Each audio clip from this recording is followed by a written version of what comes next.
From the heart of America, where hard work, freedom, and faith still define who we are. From the farms to the factories, from small towns to city streets, this is the fight for the soul of our nation. We're watching Democrats attack democracy. Do not be fooled.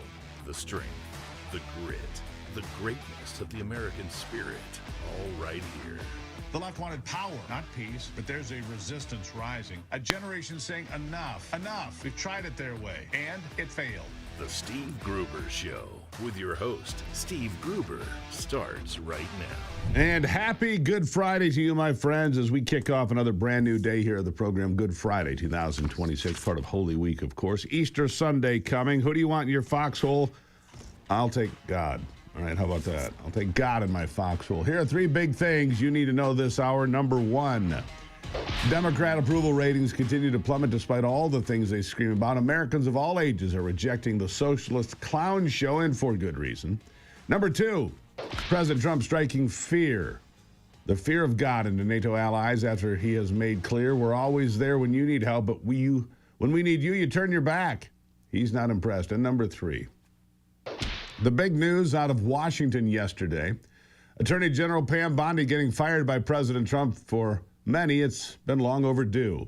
Some say it was her handling of the Epstein files. Others say it was because nobody is being held accountable for the massive fraud found in Minneapolis and California and elsewhere. Or how about corruption in government in general? There's a new rumor flying around that she tipped off Congressman Eric Swalwell that the file pertaining to his years with his intimate relationship with Chinese spy Christine Fang. Fang was the deal breaker. I'm not sure about that. Just a lot flying around out there. I want to keep you up to speed. Todd Blanche is stepping into the void for the moment. He was the Assistant Attorney General. President Trump working on selecting a permanent replacement for AG. For many of us, Bondi had lost favor long ago. The change is welcome, but is only welcome if the new AG is ready to actually hold people accountable. All right? With reference to the godfather of talk radio, Rush Limbaugh, it's Free Speech, Free for All Friday. You get to weigh in on this one. Powered by the Patriot Mobile Common Sense Hotline. And because it's Good Friday in this holy week of 2026, I want to start with a prayer from a man you know. All right? Franklin Graham delivered a Holy Week prayer. You've just got to hear this Good Friday. Here he is. Let us pray. Father, you tell us in the book of Esther that the Persians, the Iranians, were wanting to kill every Jew, woman, child, and do it all in one day. But you raised up Esther to save the Jewish people. Father, we thank you. Today, the Iranians, the wicked regime of this government, wants to kill every Jew and destroy them with an atomic fire. But you have raised up President Trump. You've raised him up for such a time as this. And Father, we pray that you'll give him victory. Father, we pray for our military that you'd watch over, protect them. Father, we pray for the people of Iran who want freedom to be set free from these Islamic lunatics. Father, we thank you for your Son, Jesus Christ, who came to this earth to take our sins, that he died and shed his blood on a cross for our sins, that he was buried. He took our sins to the grave, but you raised him to life. And Father, we thank you and we praise you and we give you the glory. Father, protect President Trump. We pray this in Jesus' name. Amen. And there you have it. Good Friday and good morning. A lot more to cover for you today, but let's open up with the Patriot Mobile Common Sense Hotline at 877-310-9966. 877-310-9966. Let's get rolling. Remember to keep it clean. Get to your point or question. Also, don't call me about other hosts or shows. If you have a question or issue with them, call them, not me. All right, let's go. We've got Joe standing by in Ohio. Joe, good morning. Hello. Good morning. What's on your mind? Yes, sir. Sir, I don't understand why the Republican Party doesn't take every opportunity to show who shut down the government and who's to blame. And all they have to do is make a commercial come on that's half as much about the trouble with the security in the airports, the canceled flights, the delayed flights because of this, and our military. Why they don't make a commercial that shows that our armed service people have to stand in line at I think you're right, Joe. And here's the point that I would make. And great call, appreciate it. I think they should make a commercial about how well ICE has performed. Lollipops for children, saving that little baby's life last week. That was non-responsive, not breathing in line, and an ICE officer stepped in, performed the Heimlich maneuver. ICE agents are Americans, doing their level best to protect us and protect you. We should thank them for what they do, not demonize and attack them. Of course, that's organized and planned, but we need to get past that, Joe. Thank you. Ruben is in West Virginia this Friday. Ruben, good morning. Welcome to the program. Good morning. How are you? Good. I just want to say I served in Beirut, Lebanon in 1983. I'm one of the few that survived the Beirut bombing.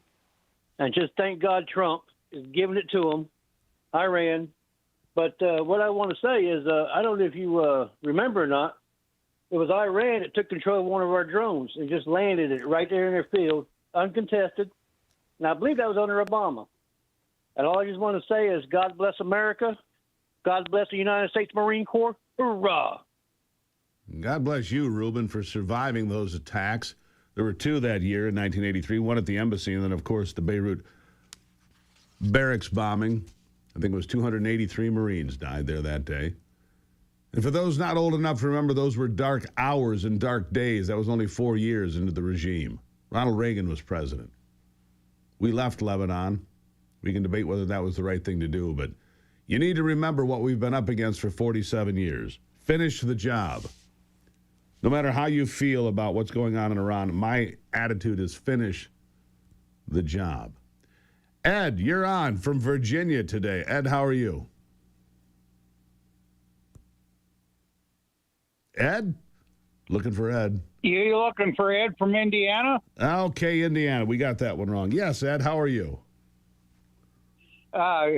Good morning. I want to talk about the corruption in Washington, D.C. I see two major problems. One, you have a congressman or senator, only had the wages that they're paid to keep a reasonable house in their district and have housing in Washington, D.C. The math doesn't add up. And the other problem is when we send them to Washington, D.C., they go hire assistants out of the Washington swamp, and that ruins them before they even get started. That is exactly right, Ed. That's exactly right. The members of Congress, they come and go. The staff members just shuffle up and down the hall from this office to that office to get their next job. They're the ones running things there more often than not. That's part of the swamp problem. Free speech, free for all Friday, powered by Patriot Mobile's Common Sense Hotline, 877-310-9966.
All right, I've got, by the way, coming up in a few minutes, I've got a very special interview for you by request.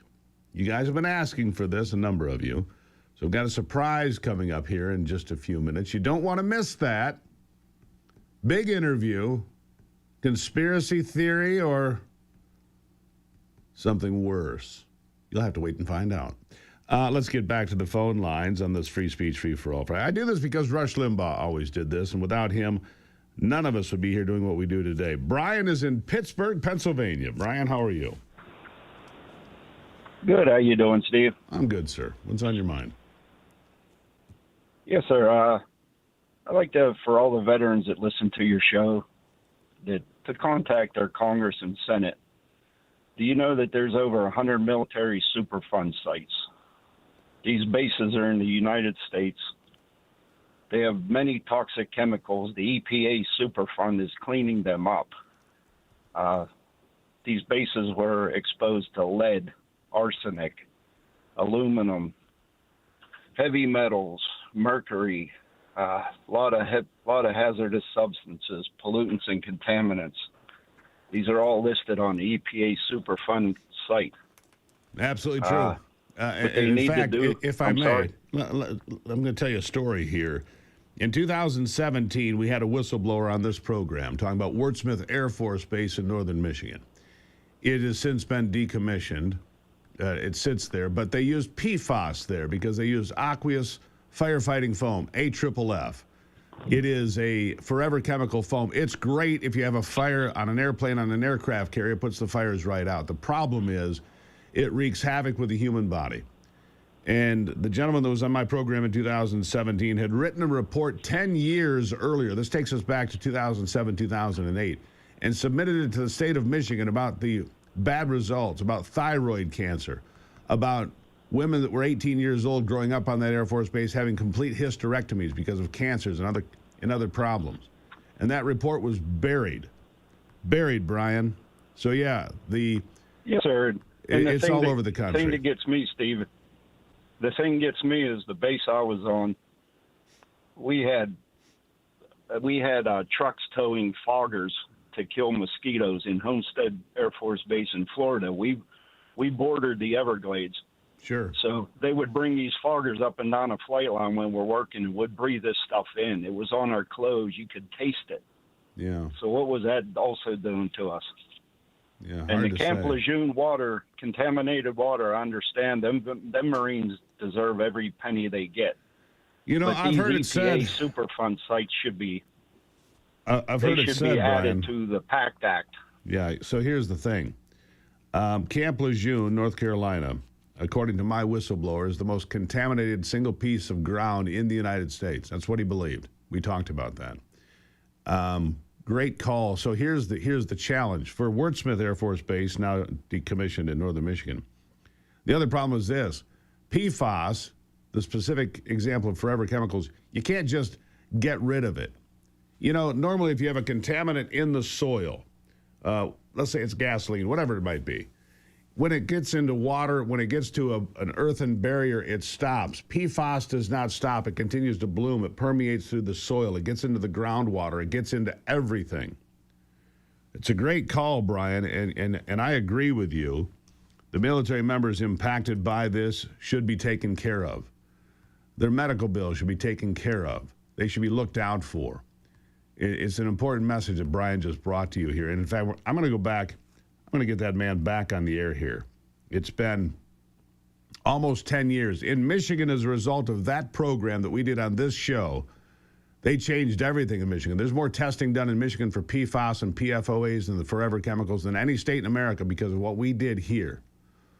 Brian is exactly right. He is on the money. Absolutely on the money. Thank you for the call. Let's go to Steve. He's in Phoenix today. Steve, how are you? Hey, I'm good, Steve. Thanks. Love your show. I'm a first-time caller. And God bless America and all the veterans and currently serving in the U.S. Armed Forces. I just got a couple of things here real quick. I'm concerned about SCOTUS and the birthright citizenship arguments because I've been hearing about maternity vacations, et cetera, for probably 15 or 20 years now, and it's just really, frustrating. Yeah, it's a real problem. The second thing that I thought about was we need to start hitting these NGOs and take away all this foreign money that's coming into our country to disrupt the population and turn us against each other. Also how about true. we take away their tax-exempt status and tax 100% of all the foreign money coming into these NGOs? I agree with that, and maybe that's one of the reasons. Thank you for the call. Maybe that's one of the reasons we're going to have a new attorney general, a new sheriff in town. Look, these companies, these NGOs, whatever you want to call them, nonprofits, that's just a way to hide behind the curtain. They bring in piles of money from Neville Singham, from George Soros, from these other people that have made billions of dollars by way of America and turned that money into manufacturing hate for America. They need to be held accountable. Absolutely need to be held accountable. I absolutely agree with that. It's a good call. Let's get to one more before we hit the break. Peter is in upstate New York today. Peter, how are you? All right, Steve. I'm fine. How about yourself? Good, thank you. Hey, look, a couple of things. I wanted to thank you for saying we need God in our bunker. I agree. Jesus is in our bunker with us as believers all the time. I thank you for playing Franklin's prayer at the beginning of the show and for honoring Rush by having this free-for-all Friday. Now, Ronald Reagan, when he left office, he said he regretted two things. One was not responding to the attack on the Marines, and two, being suckered by the Democrats in Congress.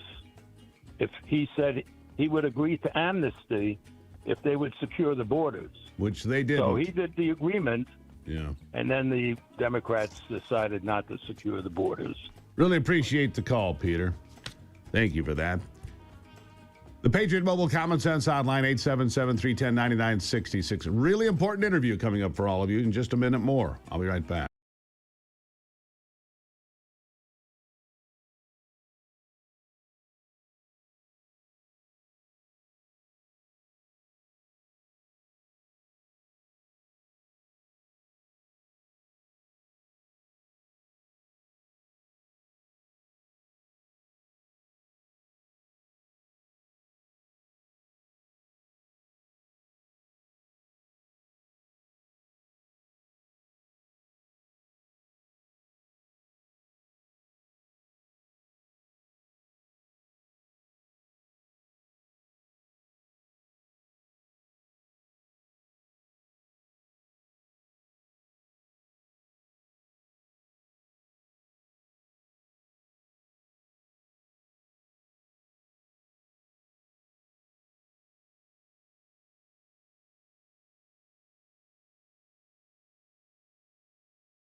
All right, let's just continue right on because this big interview coming up in just a couple of minutes now. You guys asked, and when you ask, I say, all right, let's dig into it. That's coming up. Not going to tell you what it is quite yet.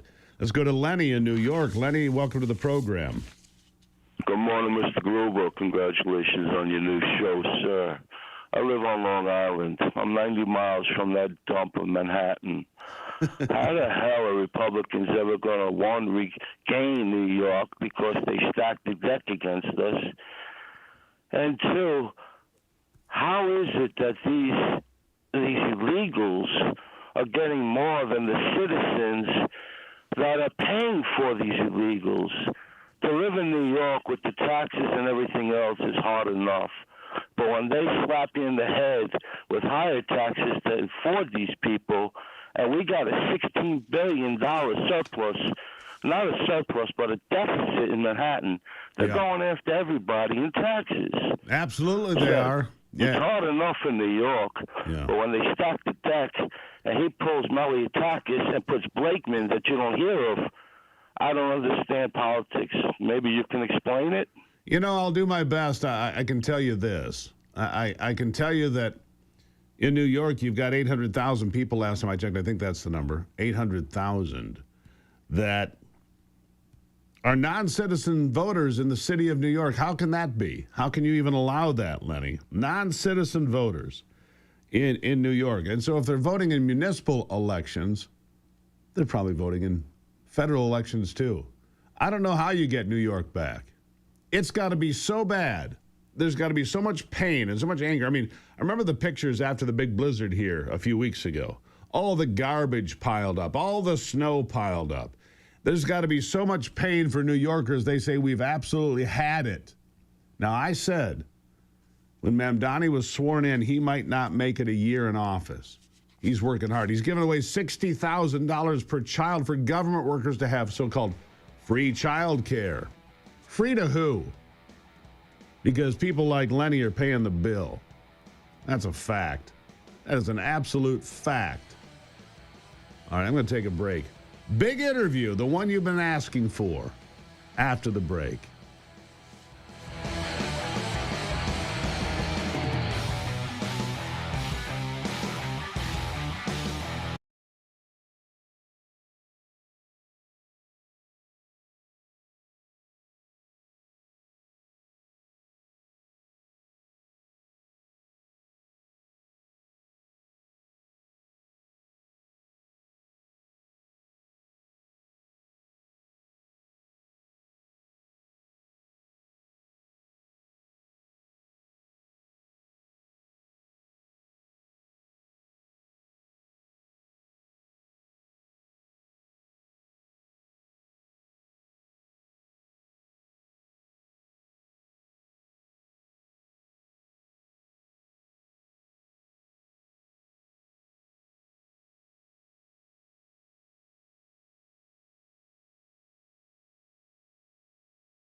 Free speech, free for all Friday, powered by the Patriot Mobile Common Sense Hotline, 877-310-9966. The lines will remain open, but I've got a special request from a number of you folks over the past few years, because invariably on Fridays, people ask me about chemtrails and so forth, and I admit I am not an expert.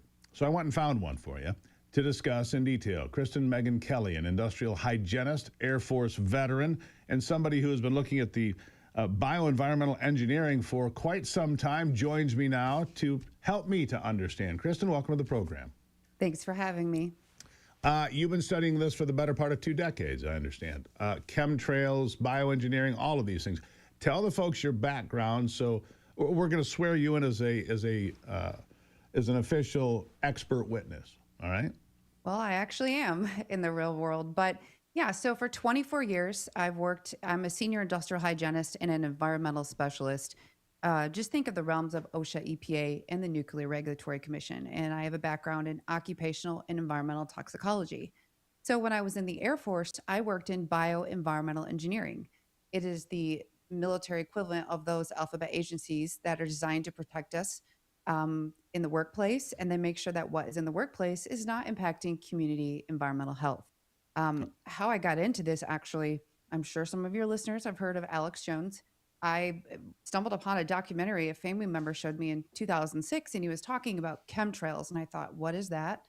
And I was actually offended, and I thought it was ridiculous. And long story short, I thought, because of my profession, I can debunk this, because I was one of a handful of people that had to, at giant air logistics center bases, I was lucky to be at 2 of them, the type of hazardous materials that we procured on the base, I had to tie it to a process so people aren't just going rogue using carcinogenic, chemicals and things like that.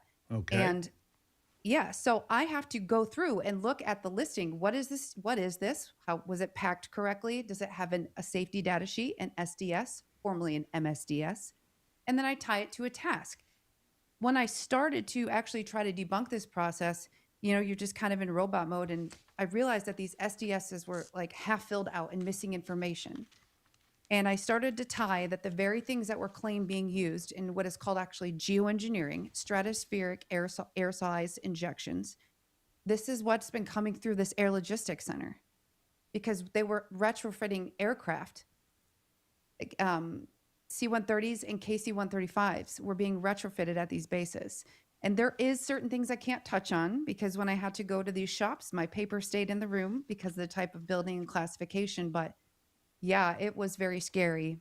I couldn't believe it. And I couldn't believe that I had been a part of it, and how I was not doing my job correctly, because I should have flagged this before, because these types of materials. All right. So hold on. Let me jump in there.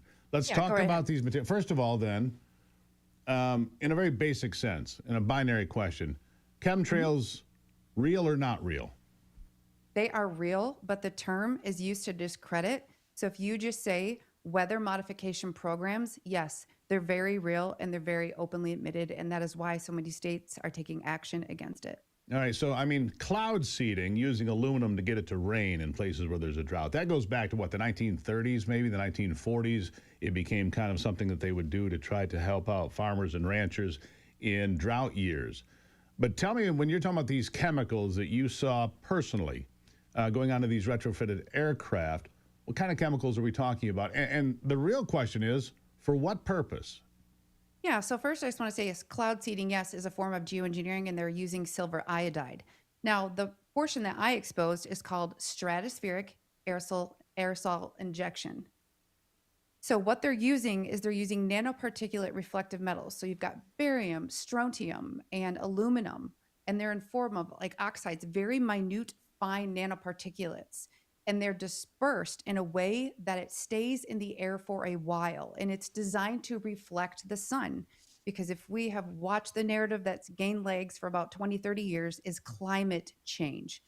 But in my world, as an environmental specialist of 24 years, the only climate change I've ever bear witness to is human climate change, human intervention through these weather modification programs. And like I said, 16 years ago, I knew the military was involved, but everything I've seen now, it's privatized. And like I said, it is openly admitted. You can find the bills that fund it. You can see the contracts for the companies that are doing it. All right. And again, I would say this. What is the purpose then? Because, I have people that call the program, say they're poisoning us intentionally. You say they're manipulating the weather. Well, they've done that obviously since the 30s and 40s for cloud seeding and so forth. But what is the purpose today? What is the truth? To the best of your knowledge, and we don't have a lot of time here, so I want to make sure we get to some bottom lines here. What are they doing, and why are they doing it? Well, Steve, I try not to question the mindset of sociopaths, but I don't think it's for like soft kill or anything crazy like that. I really do think it is designed to dim the sun to combat what they believe is climate change. Not to mention, you can monetize outcomes of weather and crops. That is something that's been happening for 25 years. So there are multiple angles, and I'm not going to pretend to know the absolute answer. But what I learned, by the way, real quick for the sake of time, in my master's degree books, they even talk about this for dimming the sun. The graphics, it's in my book from 2015. So the reasoning, I think, is just to save the environment from the global warming that they're claiming. So that's what they think. So all right, so they're blocking out the sun, and these are not to be confused with contrails, which the condensation trails behind a 747 that's flying from Denver to Detroit. It's not that. But the outcomes, you talked about a lot of these things. You talked about these heavy metals. These are toxins, and if they remain in the air, that toxin would again at some point fall to the ground in the form of rain or snow or whatever, right? Yeah, they're toxicants. And what happens is based on the different weather and relative humidity, the dissipation rates, it's going right onto it's getting into the soil. It's getting onto the food, and it's respirable. And when you're dealing with these nanoparticulates, these can get inhaled into the deep lung. It also, again, gets in the water, and the wastewater treatment plants do not have the technology to deal with these these nanoparticulates. But I just want to go back. You were right. Contrails are a real thing, and that every line in the sky is a chemtrail. All right. So even coming out of commercial airliners. I can't speak to that. I have no evidence of commercial airliners. I just know that the U.S. military was involved back when I was on active duty. So there you go. All right. So we've got about 60 seconds. What are the health concerns? Neurodegenerative, asthma, respirable issues. It can also elevate stress levels, inflammation, and it's especially harder for people who have existing cardiovascular issues, respirable issues, and expectant mothers. It's interesting. Sensitive. Yeah. It's interesting you mentioned asthma, because here's an anomaly that I identified myself, and I'm no scientist like you, a number of years ago. We have cleaner air when you do air samples that we've had since the Industrial Revolution began, and yet the incident of asthma in this country has gone up several fold over the last few years. People with asthma, it's exploded. I got to leave it there for today. I hope that whets people's appetites, Kristen, and helps them to get a better understanding of this. Do you have a website or someplace they can follow you real quick? Just follow me on X. It's at Kristen Megan. And go to Amazon and watch the documentary Climate Trails. There you go, Climate Trails. Kristen, really appreciate it. Thank you. Thank you. All right, guys, there it is. The hotline is open, 877-310-9966. You ask, and you shall receive. This is The Steve Gruber Show.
right. Well, there you go. Got you the interview you asked for, right? Got you that. And thinking about we'll have her on the Forgotten America podcast this week. By the way, Susan Kokinda on there. Tens of thousands of views now as she dismantles the globalist facade, if you will. Kind of puts it all puts it all into context. You want to see this, you can find it on YouTube. Free to subscribe, by the way. Free.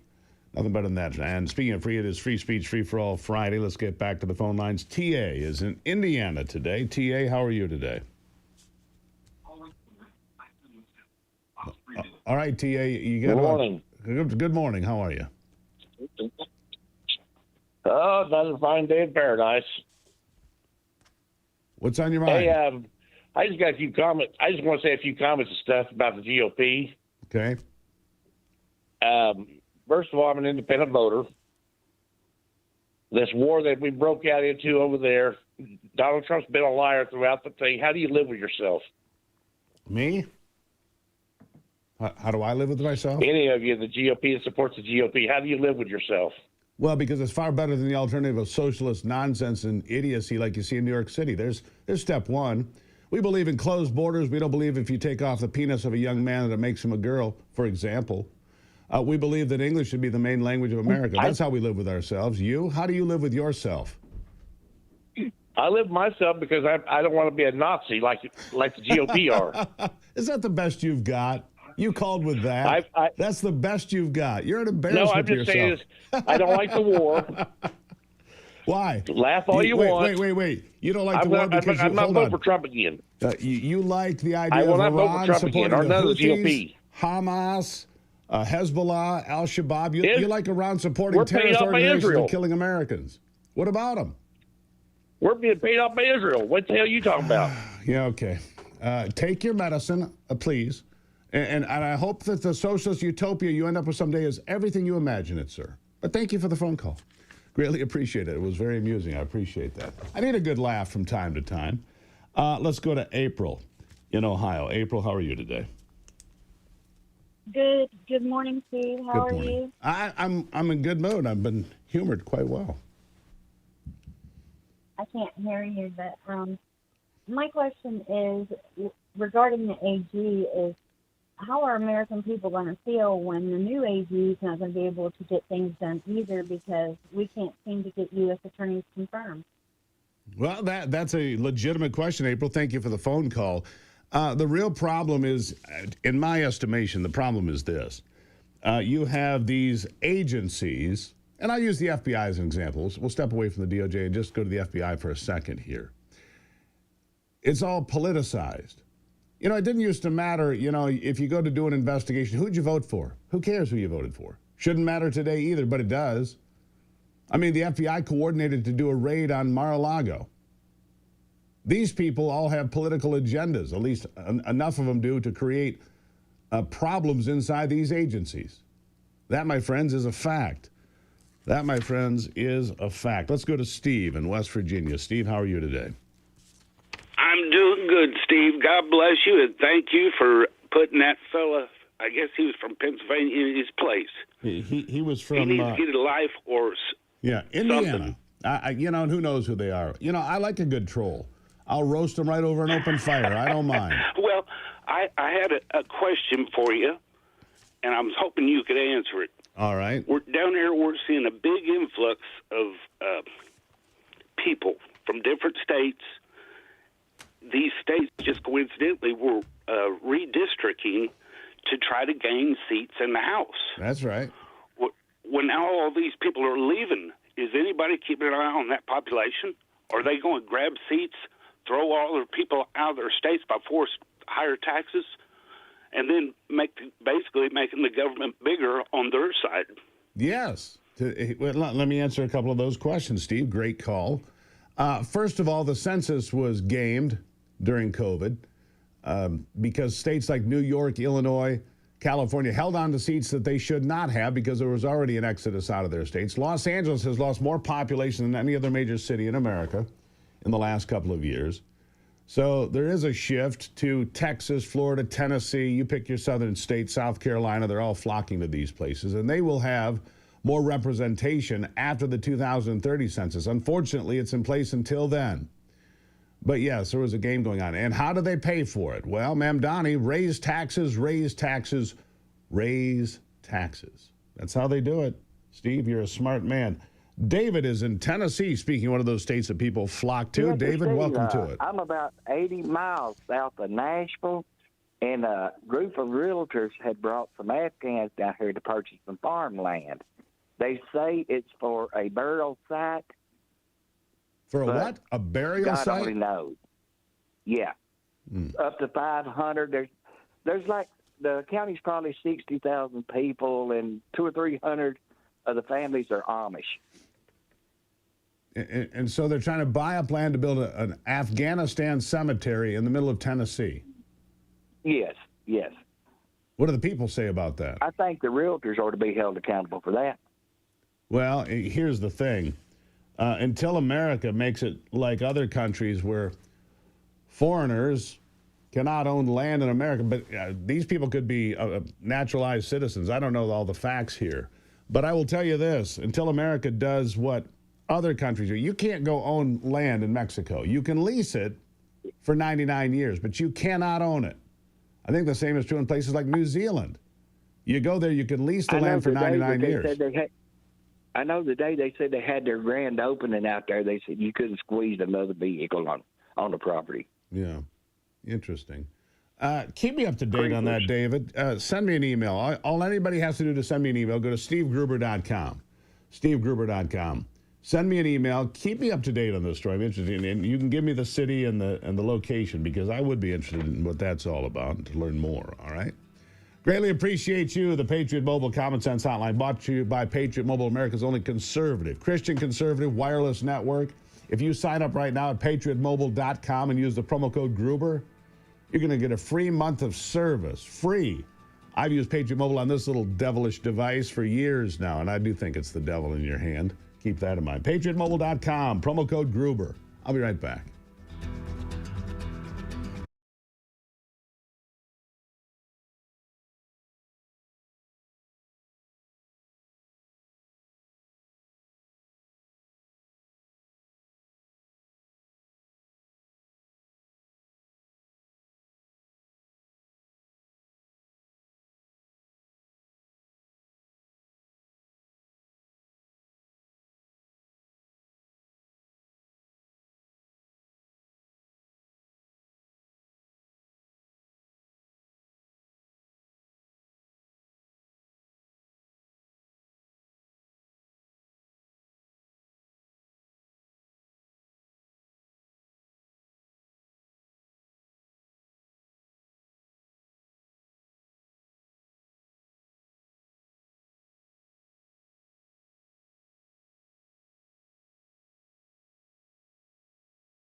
All right, let's continue with the phone calls today. Gosh, that was fun, wasn't it?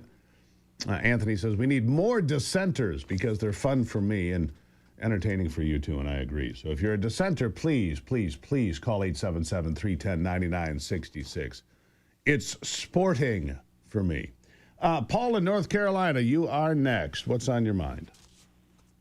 Good morning, Steve. Thanks for taking my call, and happy Easter to you and your family. Thank you.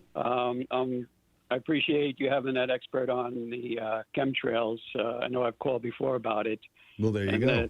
The way you can tell the difference between the contrails and the chemtrails are much higher up in the stratosphere, and they last all day. But the real reason why I called is because it is Good Friday, that we, if you remember your ancient history, back in school, we talk about the Crusade Wars, the Holy Wars back then in the first century, fighting the Persians. And the war is still going on today.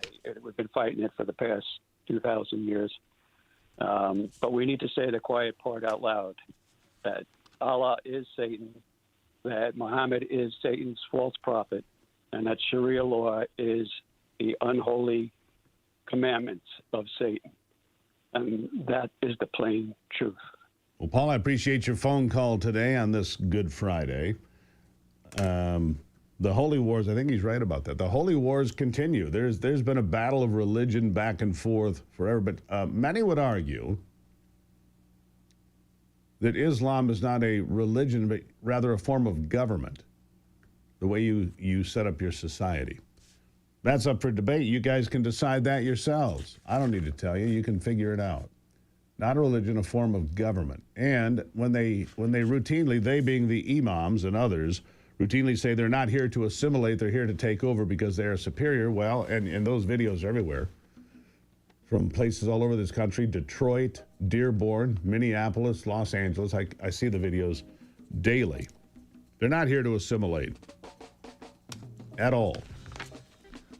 We've got another big hour of your phone calls and so much more. Again, that Patriot Mobile Common Sense Hotline, 877-310-9966. You get a free month of service today at patriotmobile.com/Gruber. I'll be back.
From the heart of America, where hard work, freedom, and faith still define who we are.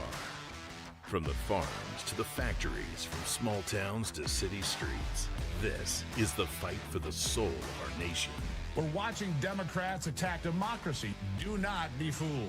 The strength, the grit, the greatness of the American spirit, all right here.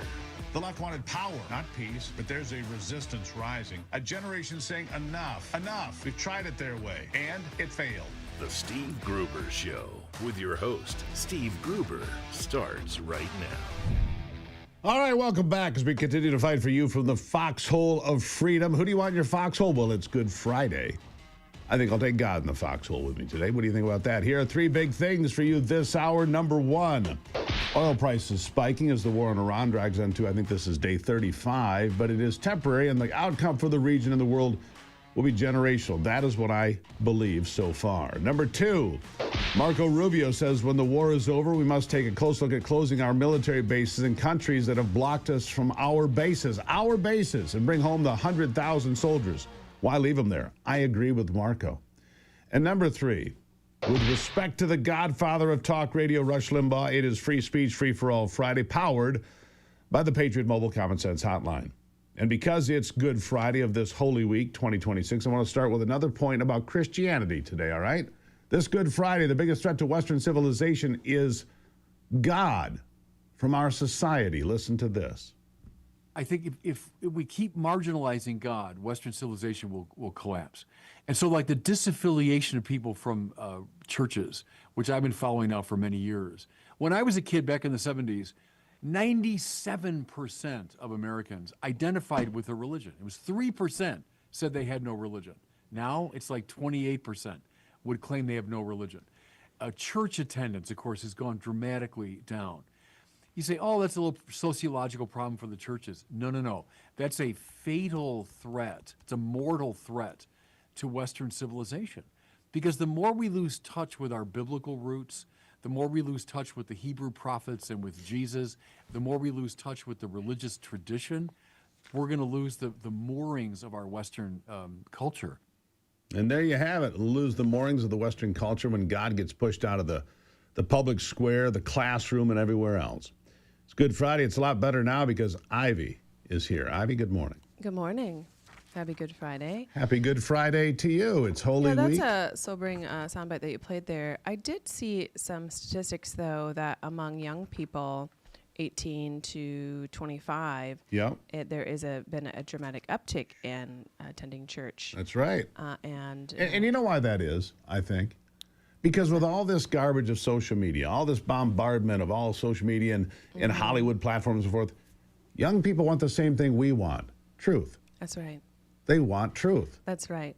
And I wonder how much COVID had something to do with what he's talking about in terms of not being associated with the church.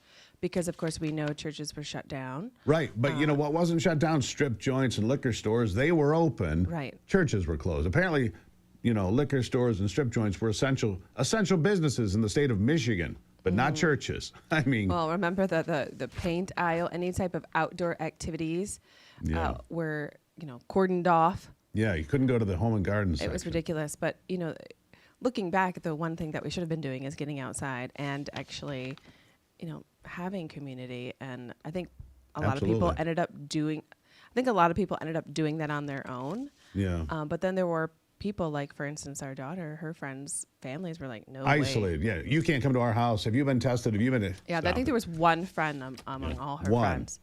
But how do we encourage people to get back to church? We say it's Good Friday. Yeah.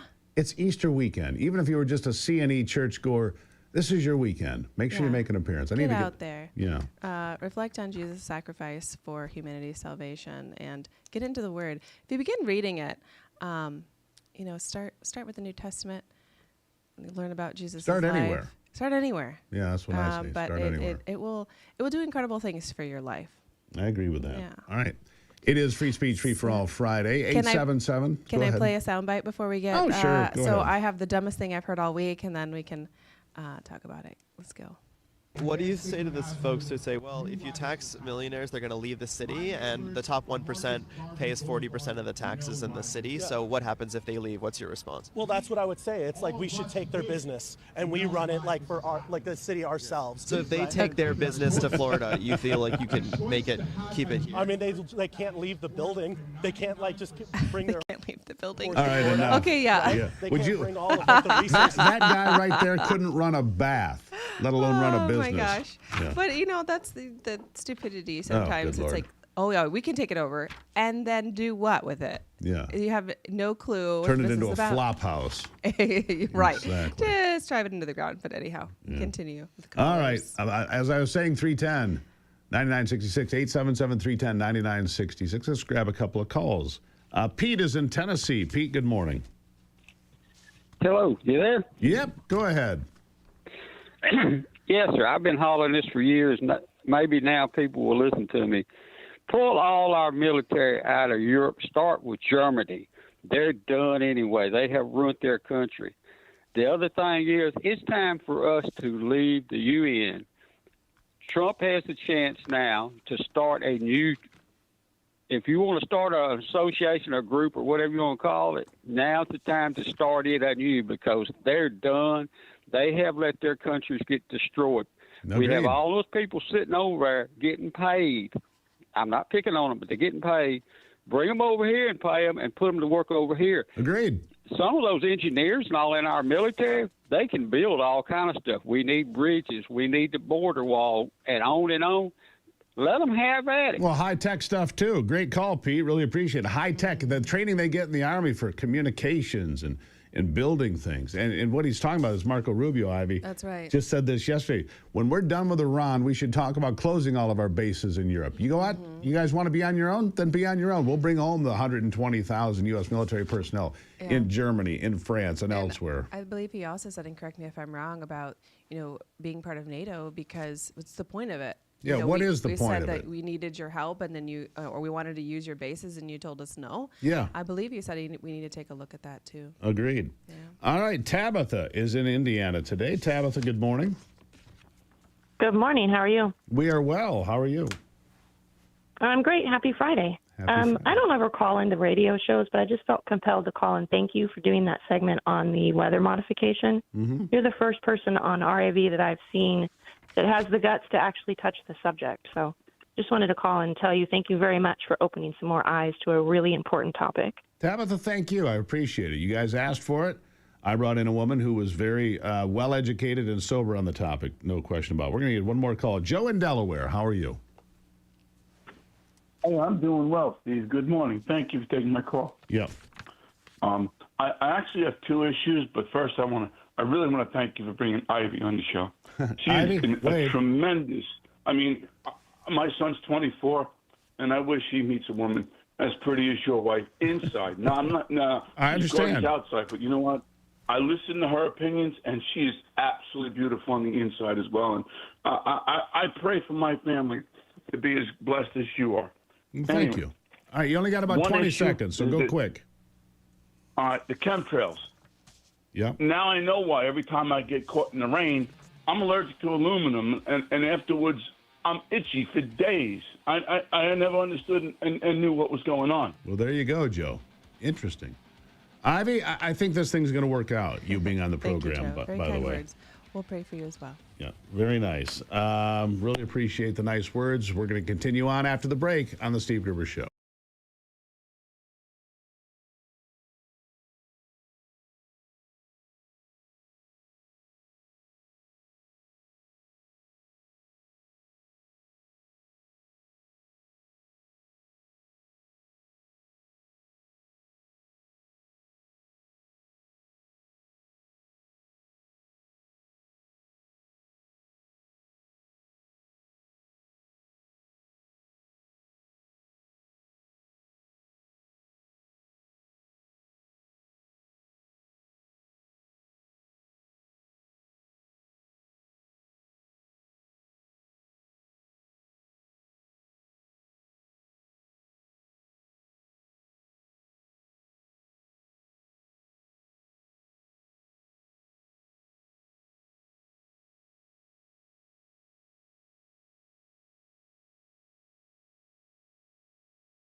All right, Good Friday, and I want to go back to a story we've been talking about this week because it just seems appropriate this week. As you know, I don't watch the NBA. I haven't watched the NBA since Larry Bird was a star, and Magic Johnson, who grew up right here close to where I grew up, and he was a big star when I was a kid, right? In high school, a little bit older than I am, but not much. And so this whole story about Jaden Ivey being fired by the Chicago Bulls, excuse me, because he said, I'm not going to participate in the LGBTQ, whatever it is, with the NBA. He says, I'm not going to glorify unrighteousness. Why can't I just glorify righteousness? And Jaden Ivey has obviously gone through some sort of transformation because he said when he came into the league 3 or 4 years ago, he just wanted all the money and the big cars and all that stuff. He said none of that matters to him anymore. And he got fired because he had the gall to say, I'm not going to participate in LGBTQ. Now, having said that, my next guest, David Kallman, who deals with constitutional issues all the time as an attorney with the Kallman Legal Group, said, it's a private company, but in a case like this, he might have a case against the NBA. David, good morning. Good to be with you again. Here's an NBA player praising God. And we've talked about this a bunch on the program. You see this all the time now. When Indiana won the national championship in football, there's the quarterback, Fernando Mendoza, thanking God, giving all glory. You see at the Oscars, people stopping and giving glory to God. At the Grammys, the same thing. This is stuff we didn't see 5 years ago. But here's a guy, it really is, it's blooming. And so Good Friday seems like a great day to talk about this. But you say that Jaden Ivey, it's more than just being fired, that he might actually have a legal case here. How would that be? Well, as you rightly say, the First Amendment does not apply. People get that confused a lot. The First Amendment applies to government action, not to private business. So it's not a free speech issue in that sense. But there are discrimination laws. There's the federal law, Title VII, that bans discrimination in the workplace. And in Illinois, since this was the Chicago Bulls, Illinois has the Illinois, The Illinois Human Rights Act. And both of those acts prohibit discrimination in the workplace. You can't be fired based on your religious beliefs. And that's exactly what they did to Mr. Ivey. So he has a lawsuit, I think, against the Bulls for sure, and potentially the NBA, because they're backing it up here, for clearly firing him because of his expression of his faith. Right, because he's a Christian, and he's proud of it. He said, I'm not going to do something that goes against my faith and my standing with Christ. That's what he said. I'm not going to do that because it's at odds with my Lord and Savior. That's what he said. So how would something like this play out then? That's the broader context, Steve, and that's very important. Mr. Ivey is clearly a born-again Christian. He's a follower of Jesus, as he said.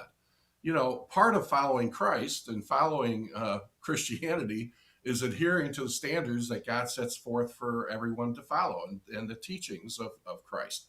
One of those standards is marriage, one man, one woman marriage, raising a family. Another standard is human sexuality. And in that sentence, God's standard is very clear. We're all made in God's image.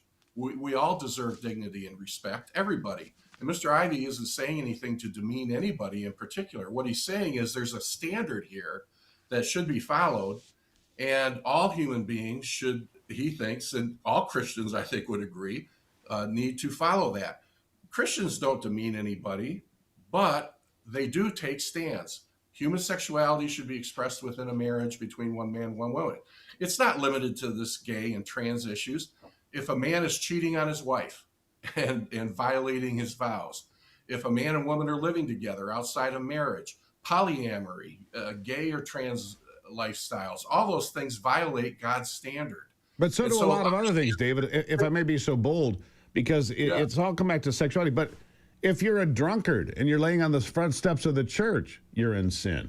If you're stealing from your business partner, you're in sin, right? I mean, and the fact of the matter is, for some reason, this one area has gotten a tremendous amount of attention. But, I don't see churches setting up liquor bottles to say, hey, if you're a drunk, come to our church, right? I don't see that. Am I missing something?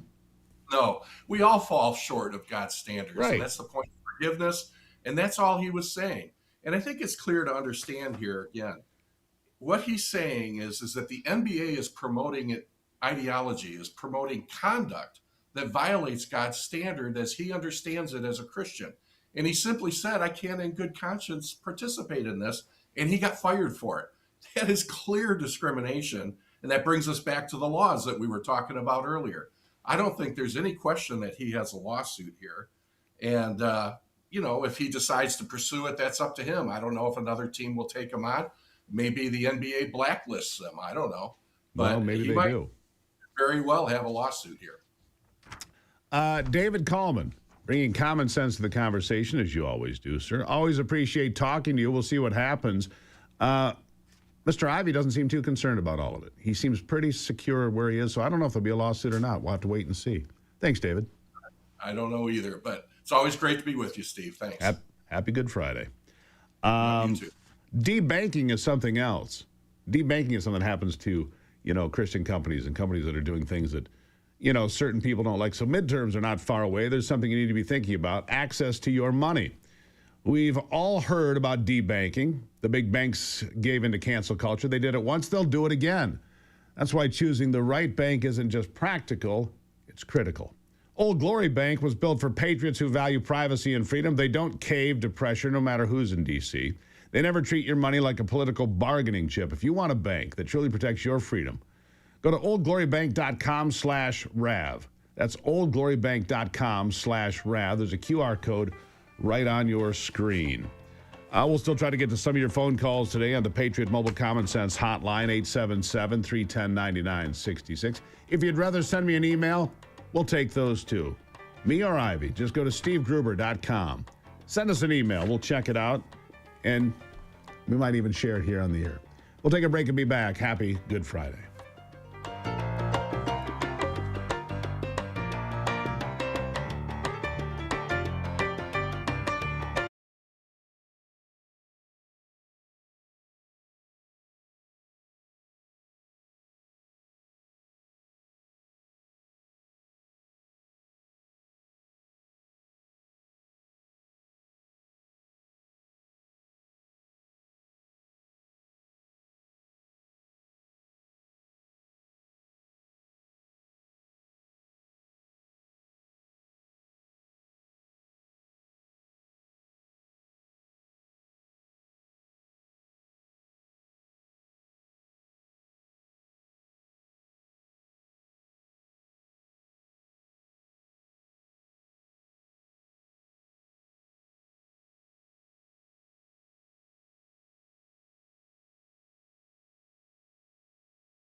All right, let's grab a couple of those phone calls. And I do appreciate it. We try to hear from all over the country. We've heard from Ohio, West Virginia, Indiana, New York. We're going to go to Missouri, heart of the country. Scott is there today. Scott, good morning. Good morning, Steve. Hey, the contrails, I think it's a con. There's planes that don't leave any trails.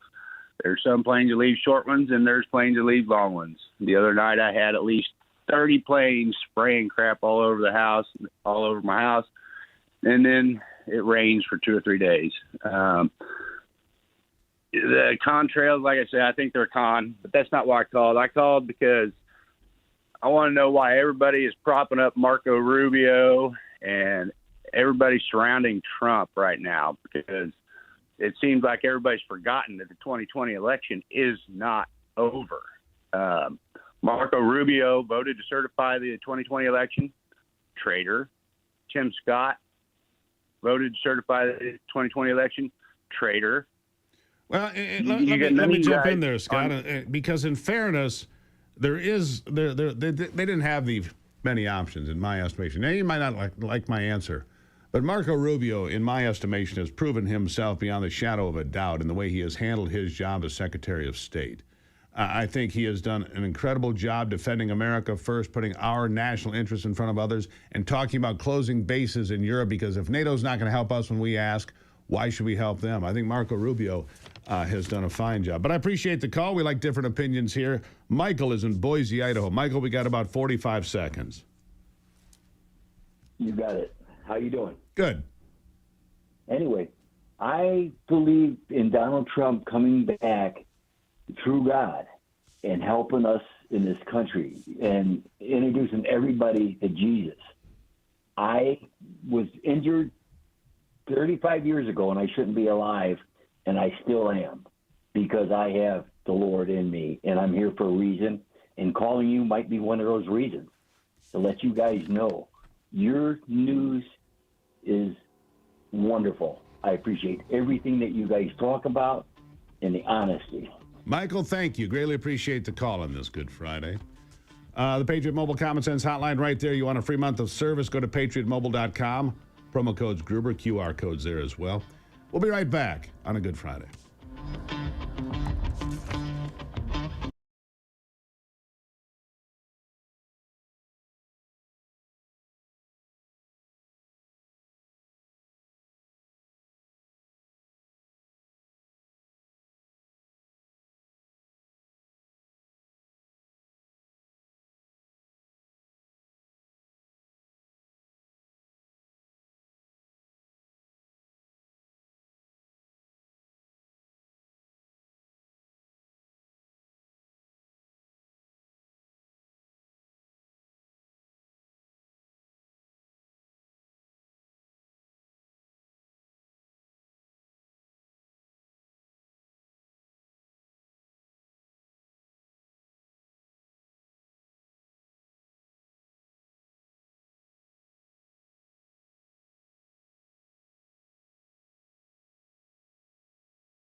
All right, jumping back into it now.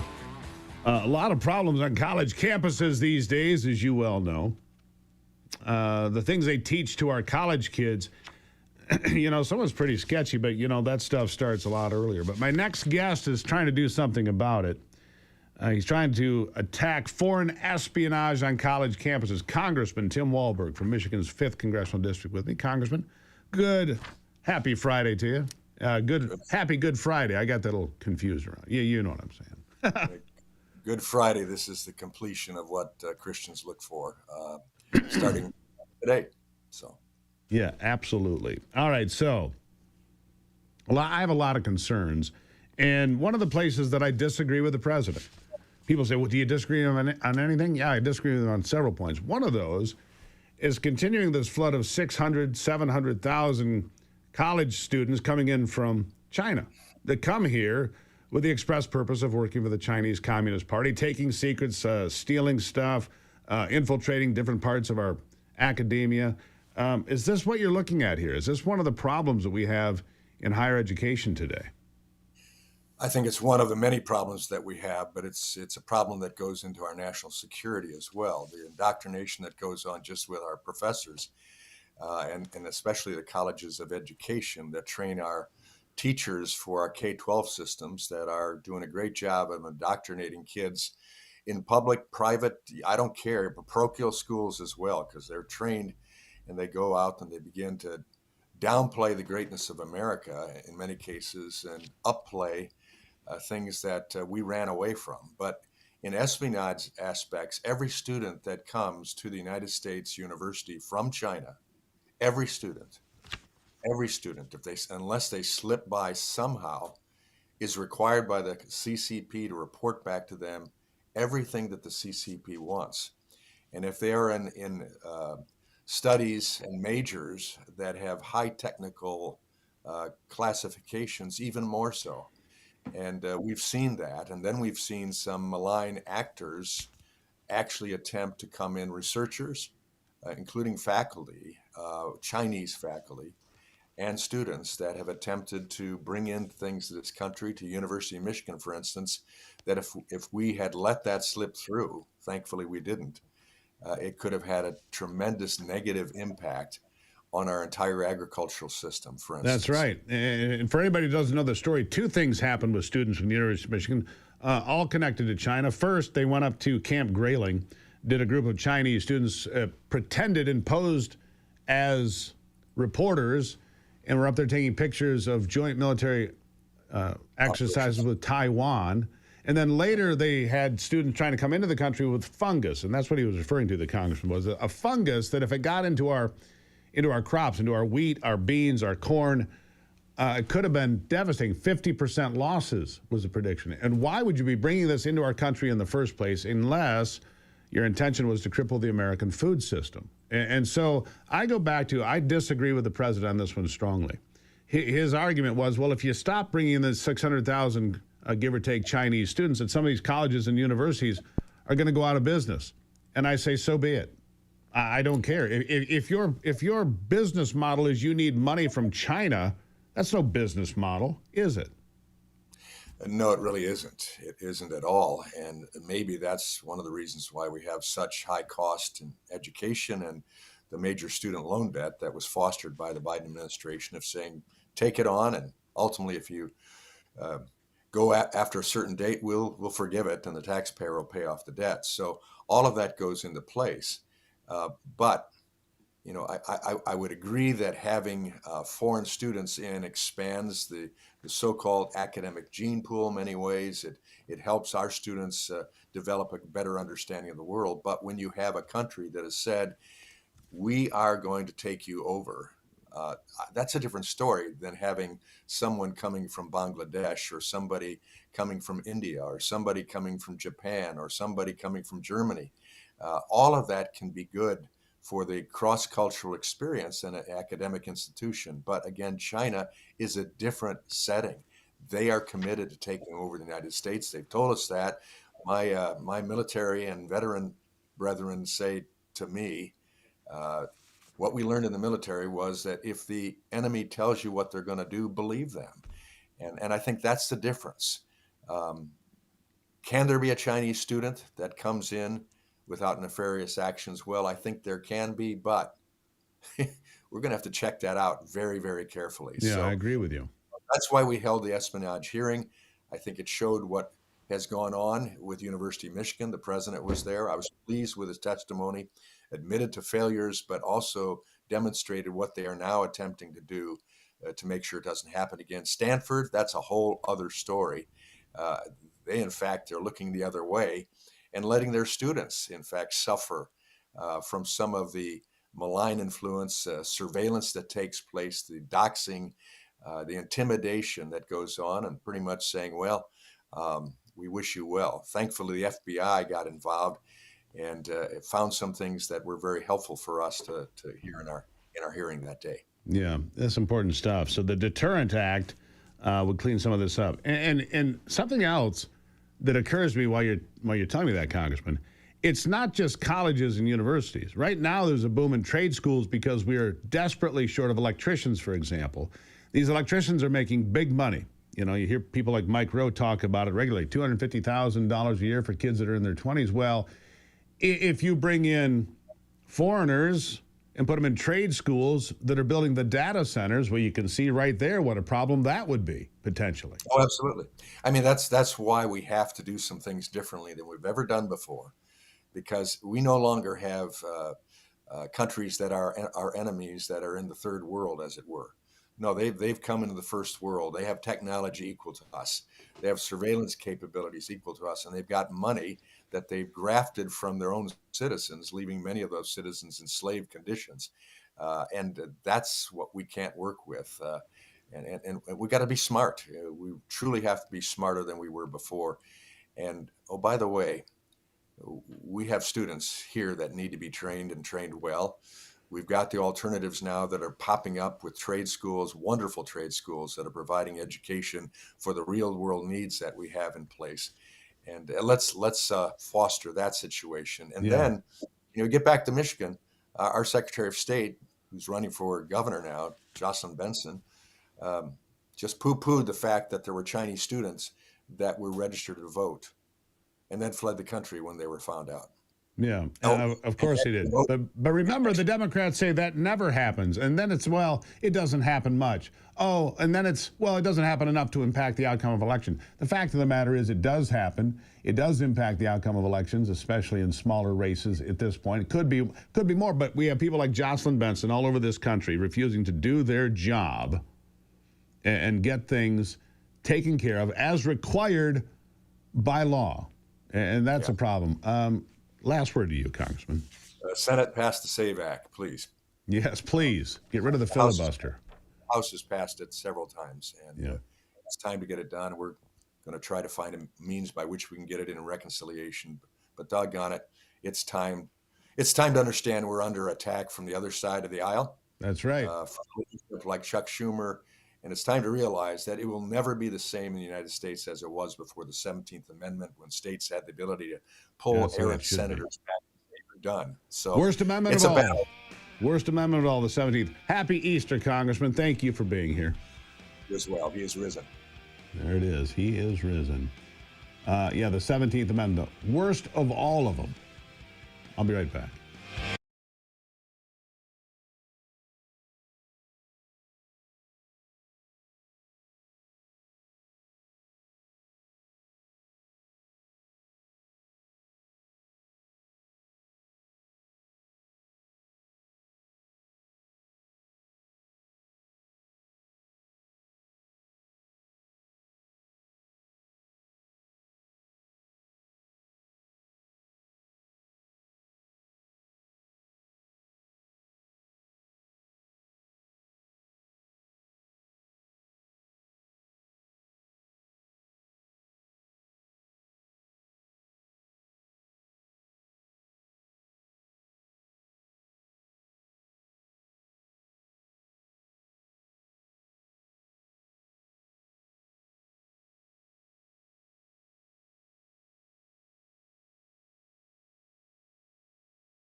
All right, Good Friday, and we continue that theme here this hour. So much to talk about. We were talking about this earlier, Ivy and I were. There's a resurgence in young people returning to the churches. And that's, in my estimation, good news. And the reason I believe that people are returning to church was so much social media, so much noise, Hollywood nonsense, and this and that. Young people want the same thing that we want. They just want to know the truth. They want truth as a foundation. They don't want relative moral standing. They want absolute moral standing. What's right? What's wrong? Well, the resurgence is real, according to my next guest, Dr. Ryan Hanning, Executive Vice President of Catholics Come Home. Doctor, thank you for being here. Hey, good morning. Great to be here. There is a pursuit of truth, especially among young people. I've been seeing it. Catholics, Protestants, returning to the churches in numbers we haven't seen in quite some time. Now, you have to balance that against losses that occurred during COVID, but what are you seeing? Yeah, excellent question. The way you framed it, too, I think is right. People are hungry for truth. They're hungry for meaning. They want stability. You know, in a world that feels like it's constantly changing, it's nice to have a place that hasn't changed, right, for 2,000 years. And so I think a lot of the movement has really been about people who are pursuing really, in really beautiful ways, a desire for something more. And they're finding it, of course, in responding to a call from the Lord to come home. And so while we, of course, want to give credit to the Holy Spirit, we do know, and what we see over the last really 30 years, and more specifically in the last 2 years, a real resurgence specifically of 19 to 35-year-olds, a group that we were told lacked religious faith because their parents were typically unchurched and unfaithful. And we're seeing this is the group that's actually filling our pews. So across the board, church attendance is up among that age group. And certainly now, this Easter Vigil will be receiving thousands upon thousands of both converts from other Christian traditions, but also youth and adults from no religious faith. And we're just amazed, and we're praise God. We're excited, but we know there's also, of course, more work to do, which is to continue to help people encounter Christ, and then to come to live that faith out in the community. Yeah, God is the same yesterday, today, and tomorrow, Alpha and the Omega. And so this foundation, because the problem is in modern society, situational morality. Well, it's right, it's right. And I think you talk about those people 19 to 35, they just want a foundation. They want something that they can build their life on, build their family on. And you're right, that age group had a lot of parents that were, adrift, I think might be a fair way to put it. You've got all these distractions. You've got cell phones and computers and, enough games on TV to watch and 1,000 channels on your dish net or whatever you use, right? It's all out there. 1,000 distractions, which, by the way, the devil loves distractions, doesn't he? Well, it's amazing, too. We feel like he's overplayed his hand because it's those very things that are actually leading people back to the church. We noticed sort of 4 unique aspects of this current group coming in, which, of course, is the largest in the last 20 years. And we're asking, is this simply a blip, or is this hopefully the start of something new, a start of a revival and re-engagement? And what we found is that, 1, it's skewing younger. 2, that a lot of those who are coming back have studied their way into the faith by exactly what you described, Steve. They're looking for truth, they're looking for meaning, they're looking for stability. And the third thing we've noticed is that a lot of people coming back have credited the new media, have credited Catholic podcasters, have credited a Bible in a Year, have credited sites like our own, like Catholics Come Home, with beautiful commercials and opportunities to really study the faith and get connected to a parish. And so we're seeing, in some ways, the very devices that these adults grew up on, which indeed can be a distraction and can be a tool, as you say, of the devil, have actually been turned for good. And they're utilizing these resources precisely to ask the questions, not just, who should I date or what should I wear, but what is the meaning of life? Where did I come from? How can I be happy? And they're finding it, praise God, in Jesus Christ, and they're finding it in the Catholic Church. Why am I here? What is the reality of consciousness? And look, it doesn't take very long. What I enjoy the most, and I'll let you answer this, I see videos on social media of people that were atheists who said, I'm going to go prove that this book is wrong, and and very well-educated people. You're talking about PhD doctorate candidates and PhDs that have succeeded in that, and they say, I can't disprove it, and they become believers. I think those are some of the most remarkable stories on social media. on this Good Friday. I'll let you have the last word.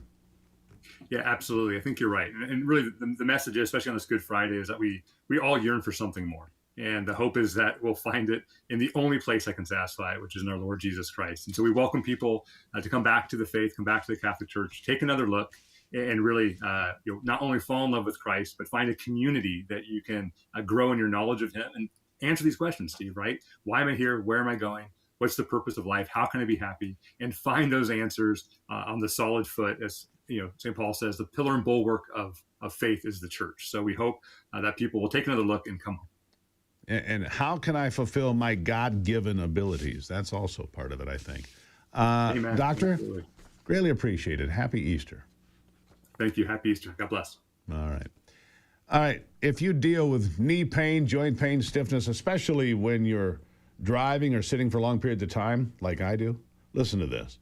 You can't take a medical treatment bed with you on the road, but you can keep the QE red light therapy wand right in your glove box. This handheld device uses red and infrared light combined with proprietary quantum energy technology to target pain right where it hurts. No pills, no appointments, just simple targeted relief you can use anytime. I love that it's portable. It's easy to use in just minutes. Here's all you have to do, and this is a great deal. Here's your Good Friday deal. QEstrong.com. Use the promo code Gruber and get the QE wand. It's under $100. Pretty remarkable, actually. QEstrong.com. The promo code is Gruber, less than $100. And there you go. We'll take a couple more phone calls here on this Free Speech Free for All Friday in a moment. Again, if you can't get through, send us an email at stevegruber.com. We try to read all of them as soon as we can. And don't forget, Forgotten America, the podcast, Susan Kokinda, tens of thousands of views. It's new this week, and you get a double shot. 2 episodes of Forgotten America. You can find it right there on YouTube. Just go to Steve Gruber, look it up. Fascinating stuff about the globalists this week. You can subscribe for free. Free. Steve Gruber on YouTube and Forgotten America. I'll be right back.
All right, let's just dive right back into the phone calls today. No sports today. We're just going to do more phone calls on this Free Speech Free for All Friday. Catherine is in Florida. Catherine, welcome to the program. Yes. Hi. Hi, good morning. Can you hear me? I can. Good morning. Okay. I love your show. I love listening to you guys and Ivy. And I keep Rav on my TV all day long. Well done. What I need to tell you is Pam Bondi's getting a bad rap.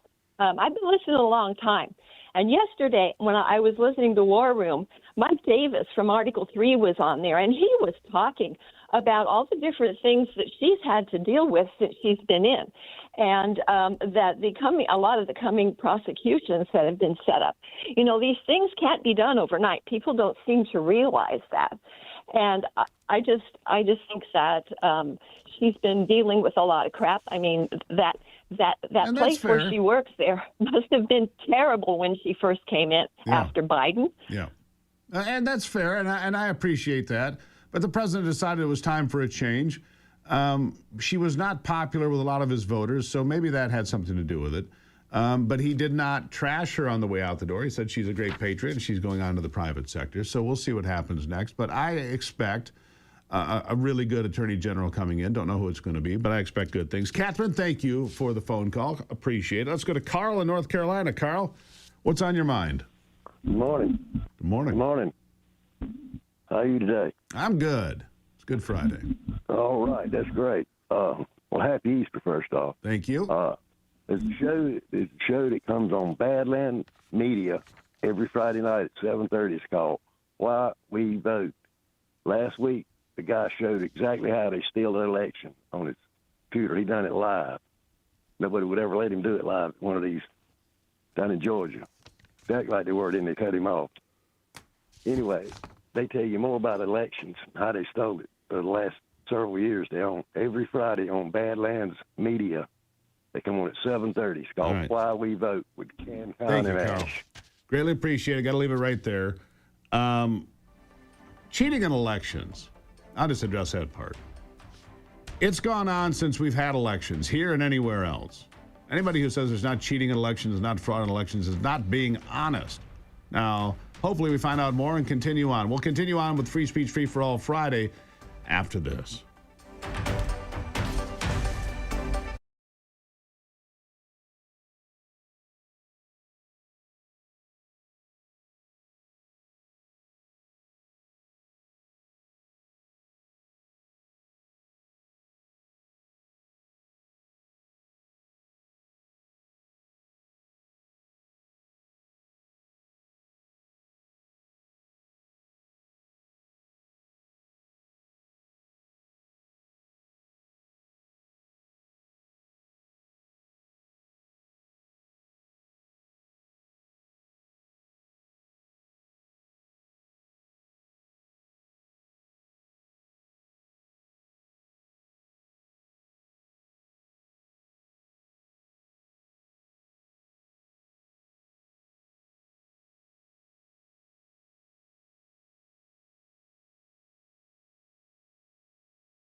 From the heart of America, where hard work, freedom, and faith still define who we are.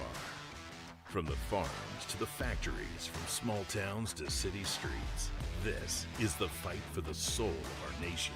We're watching Democrats attack democracy. Do not be fooled. The strength, the grit, the greatness of the American spirit, all right here.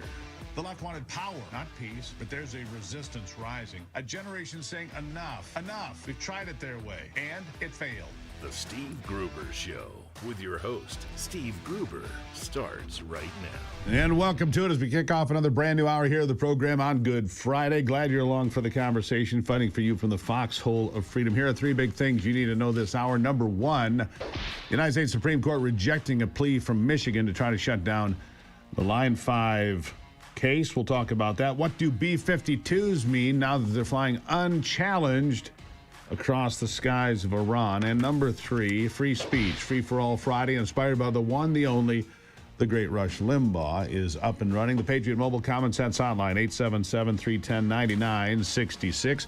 I want to get right to the phone lines because some folks have been waiting patiently. Todd has been in St. Louis, very patient. Todd, good morning. Hey, good morning. You know, I hear this term, you better wake up, but I wish people would say, you better wake up to the fact that we pay farmers not to grow food in a time that's coming up when we're going to need food. There's going to be real food challenges. We need to create, I hope President Trump's people are listening, we need to create a strategic grain reserve. And we need to pay the farmers to grow food, not set aside cropland not to grow food. I mean, that's as stupid as giving $2 billion in grant money to Alexandria, Egypt, and then watch Egypt not take any refugees out of Palestine. I mean, we help them, and they're unwilling to help anybody else. It's ridiculous. We also watch Egyptians give the foundations. Foundations? Really? You mean another way to fund campaign funds?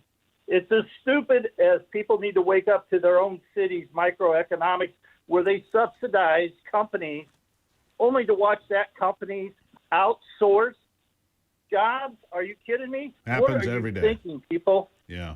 You know, I'm sorry, but you also brought in a religious aspect. And if you can't tell, I'm very involved in many things.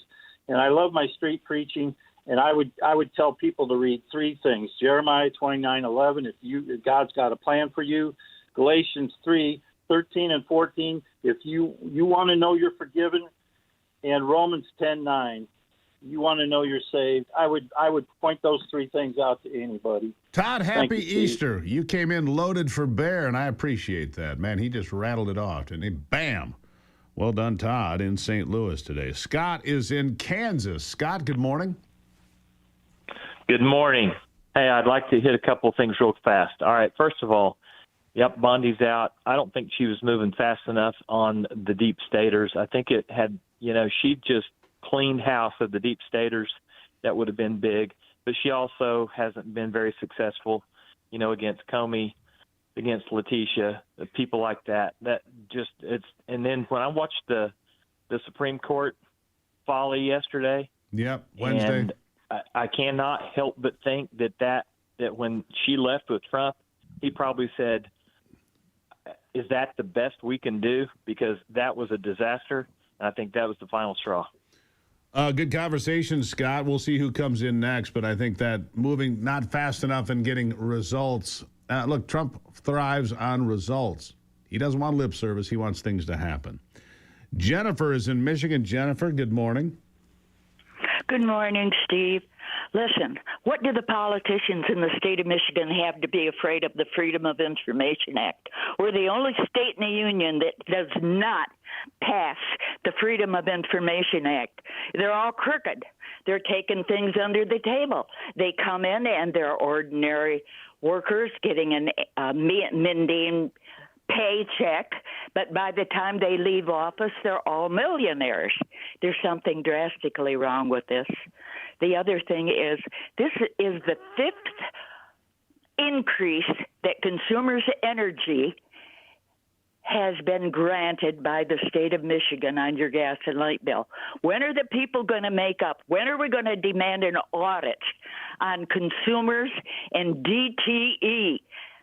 The CEO of Consumers Energy in 2024 yearly paycheck was over $10,400,000 and something thousand. What does he do for $4 million a buck? I'd like a job like that. I'd like a job like that too, CMS, Jennifer.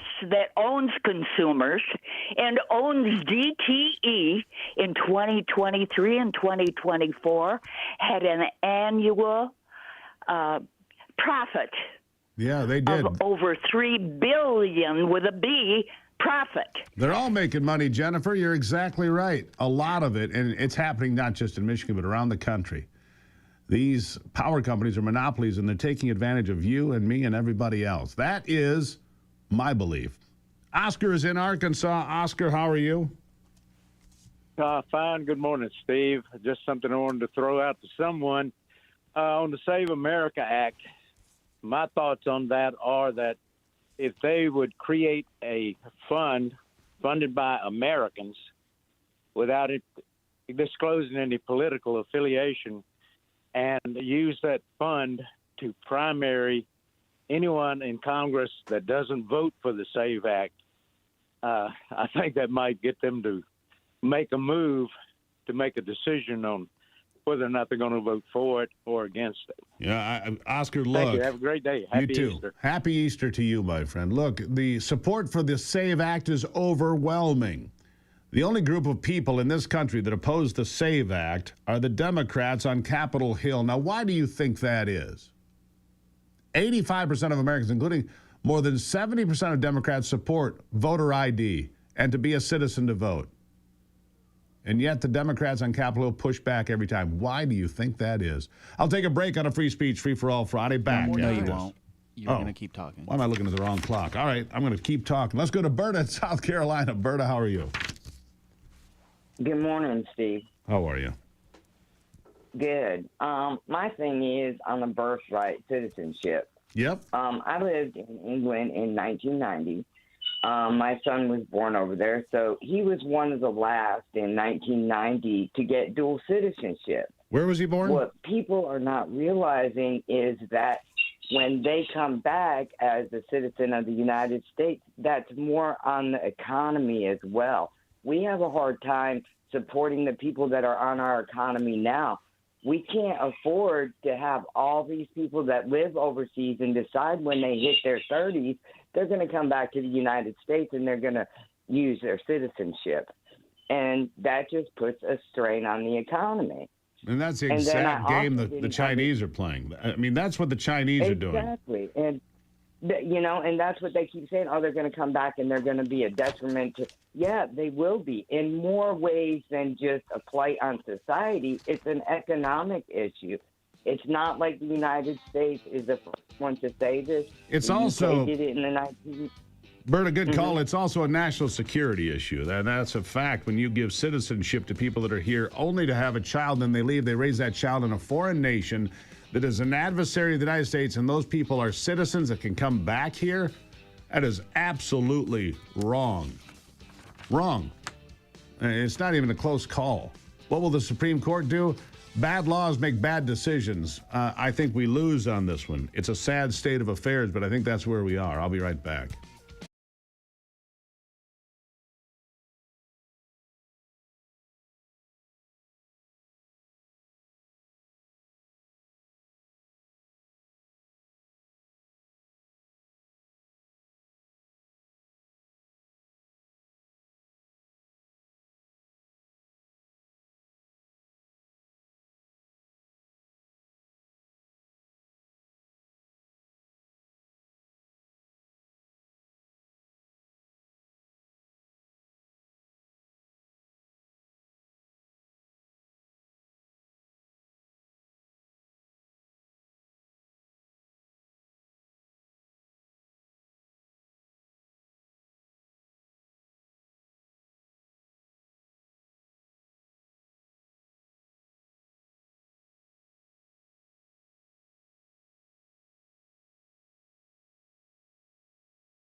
Bad laws make bad rulings.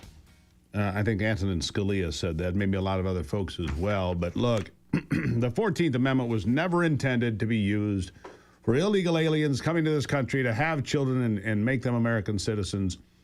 Birth tourism was never anything the Founding Fathers would even have imagined. The North Marianas Islands being used by the Chinese to come have their babies to go back to China to be raised by the CCP, and then have 1.5 million of those kids, which is about what the number is now, come back to America when they're 18 to vote, to join the military, to be involved in all sorts of things here.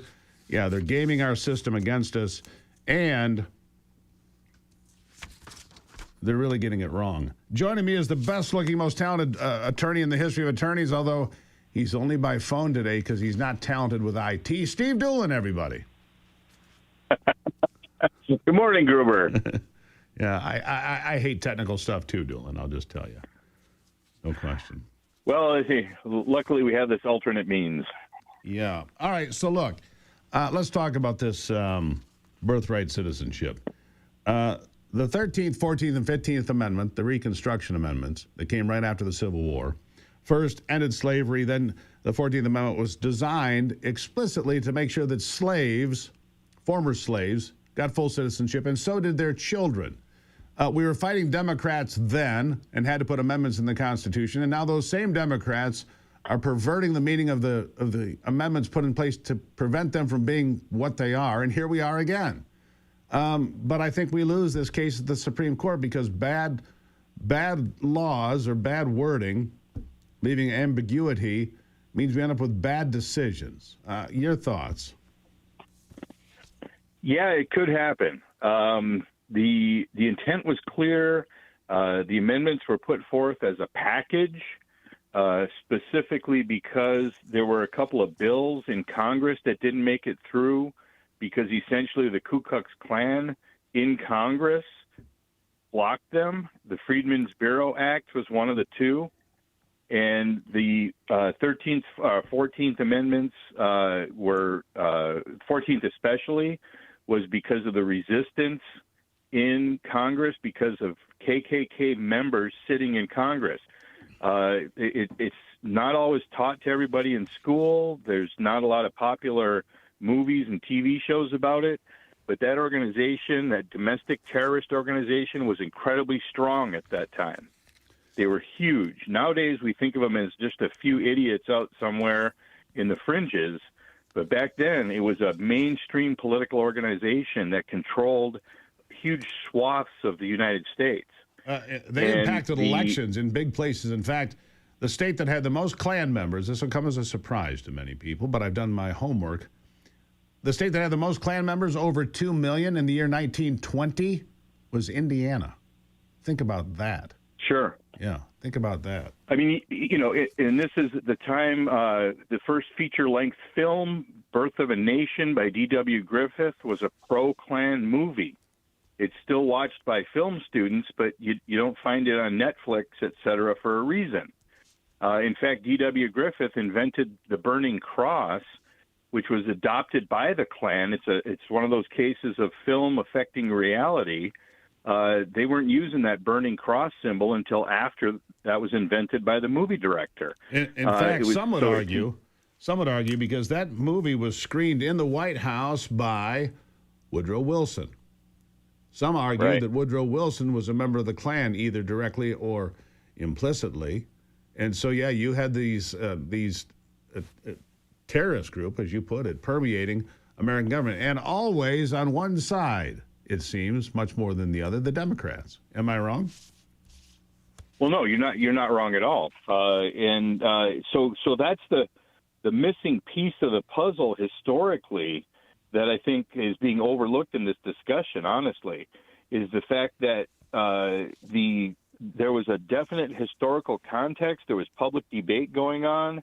And that is exactly what the birthright citizenship in the 14th Amendment was about. It was to guarantee the rights of freedmen and their descendants. That's exactly what it was for.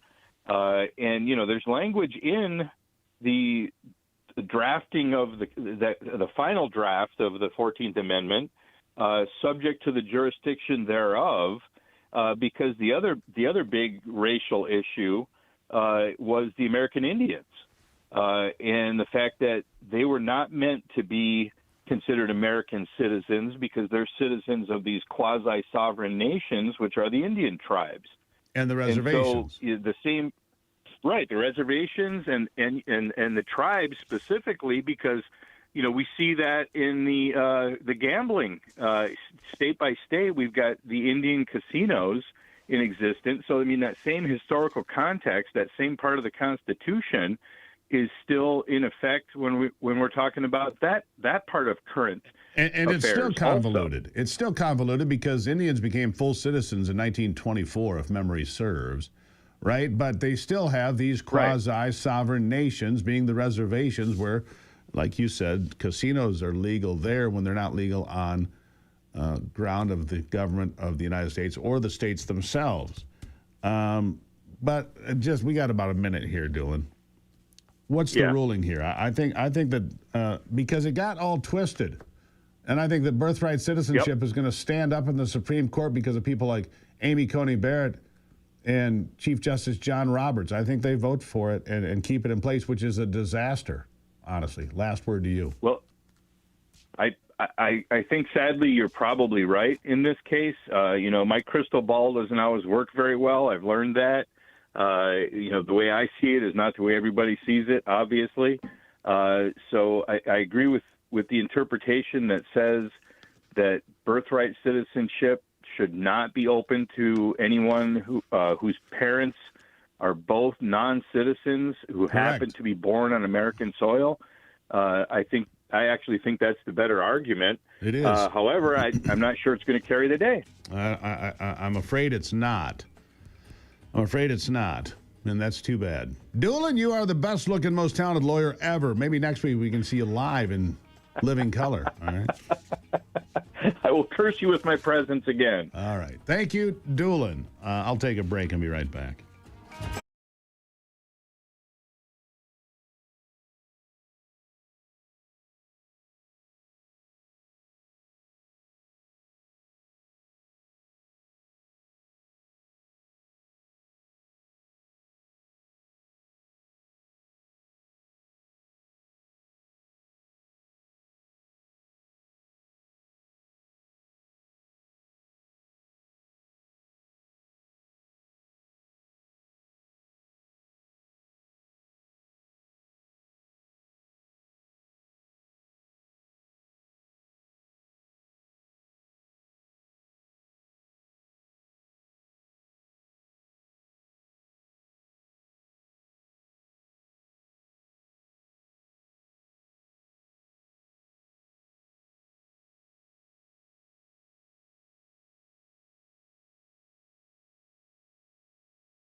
All right, jumping right back into it now. Greatly appreciate your support on this free speech, free for all Good Friday.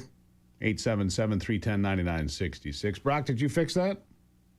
Yes, he's back. All right, we got Jack from Toledo, regular contributor. He comes in when he can. Jack, how are you? I'm doing great. Happy Good Friday to you. It's still a fast day, so you shouldn't be giving up your stuff just because it's Good Friday, Steve. Oh, fine. I've been good for so long. I probably wasn't going to anyway, but so it is. We always give stuff up for last. We'll have to redefine good then. Yeah. But in any event, a couple of things. I tried to get in last week on the Ivy and Steve Gruber show. Yeah. And I couldn't quite do it. So we need the president to start using his Article 2, Section 3 powers to call a special session of Congress to pass the Save America Act and to fund DHS. Agreed. He has the ability to call either House of Congress back into session or both of them. That's right. You know, he also has the power to recess them. So what he needs to do is he needs to call them back. He needed to call them back last week and make sure that they didn't take an Easter break until this stuff was taken care of. Yeah, I agree with Then, that. once he gets them back into Congress and they pass the SAVE Act and they pass DHS spending, or they go on the record saying they're not going to pass it, he recesses them. And at that point in time, no pro forma actions are going to be done by Thune. Just send them home and then do recess appointments. Fill out everything that he wants for the rest of this congressional term and be done with it. There'll be recess appointments. They'll have to come up for renomination at the beginning of the new session of Congress. But get that stuff out of the way. He has that power. And therefore he's locked in. All right, you got about 30 seconds. Go. These people who are slandering the president when they're in the press, whether it's written or on TV, they are not protected by the speech and debate clause. They are only protected in the well of the House and the well of the Senate. They should be brought up on charges. And finally, every single member of Congress, Republican and Democrat, needs to be audited. They are getting an obscene amount of money. They should not get paid right now because they didn't do their job and pass the appropriation bills. They didn't do what they were by law required. Jack, always good stuff, my friend. Thank you. Happy Easter to you and your family. I'll take a break and be right back.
All right, let's just continue on a Good Friday. It pretty decent. Weather's not great, but everything else is great. Glad to have you here on this Good Friday.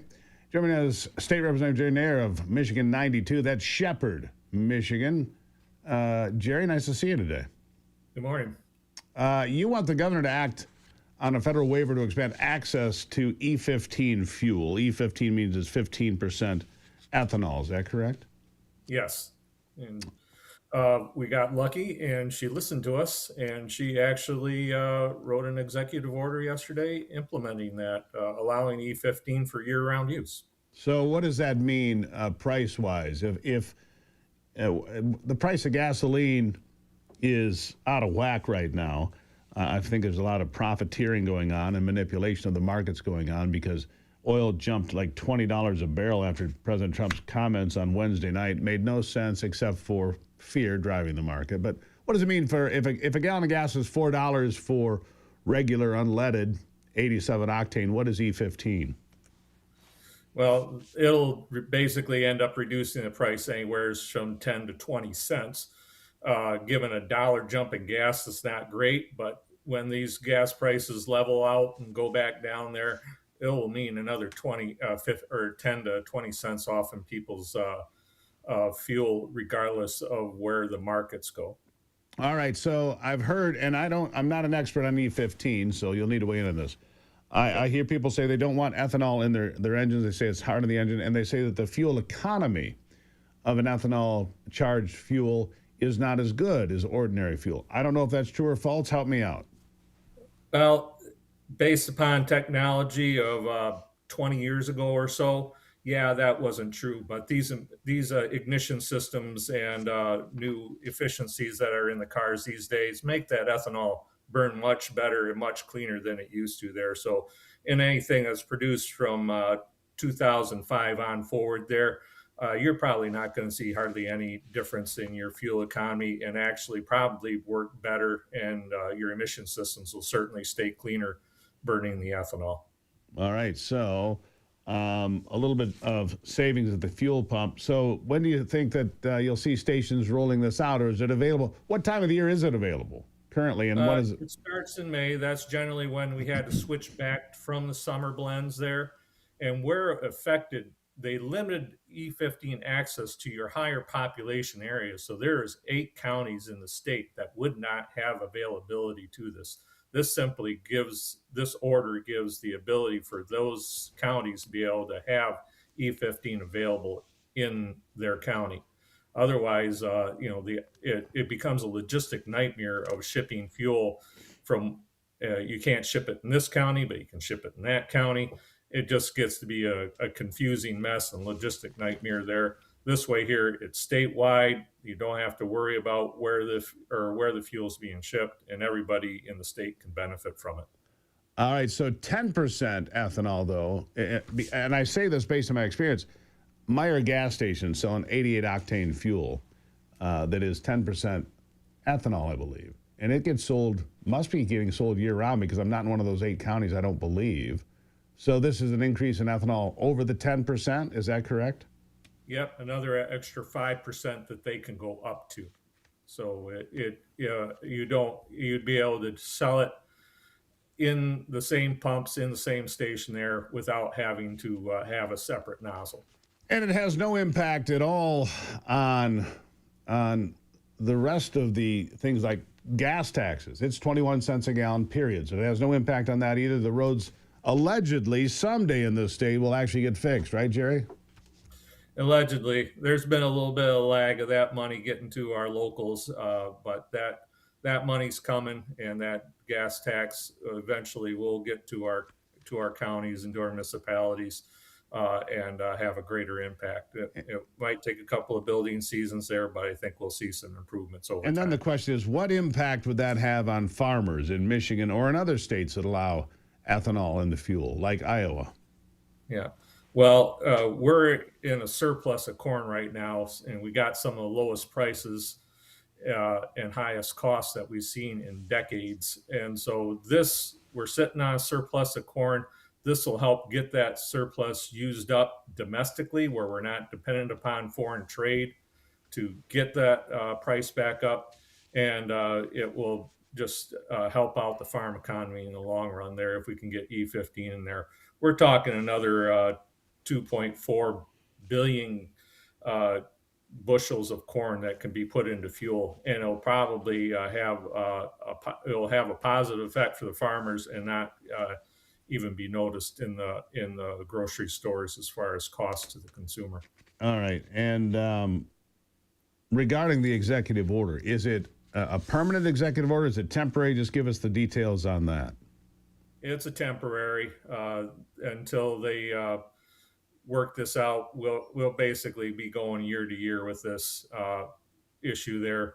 It's about time, though, that we go back and look at these old emission standards that we've been using there. These date back to the 1990s. The technology that we're using in the engines these days there makes a lot of this reason for having these emission standards where they're at right now needs to be looked at again. They're outdated, and we need to really review them and make sure that the advances in technology matches the regulations. Jerry, greatly appreciate the update. Look, I don't agree with Governor Whitmer on a number of things, but I'll agree with her on this one. Let's save the folks some money. If it works in the vehicles properly, let's go with it. Jerry, thank you very much. Thank you. Pleasure being here. Pleasure having you. Always appreciate it. All right.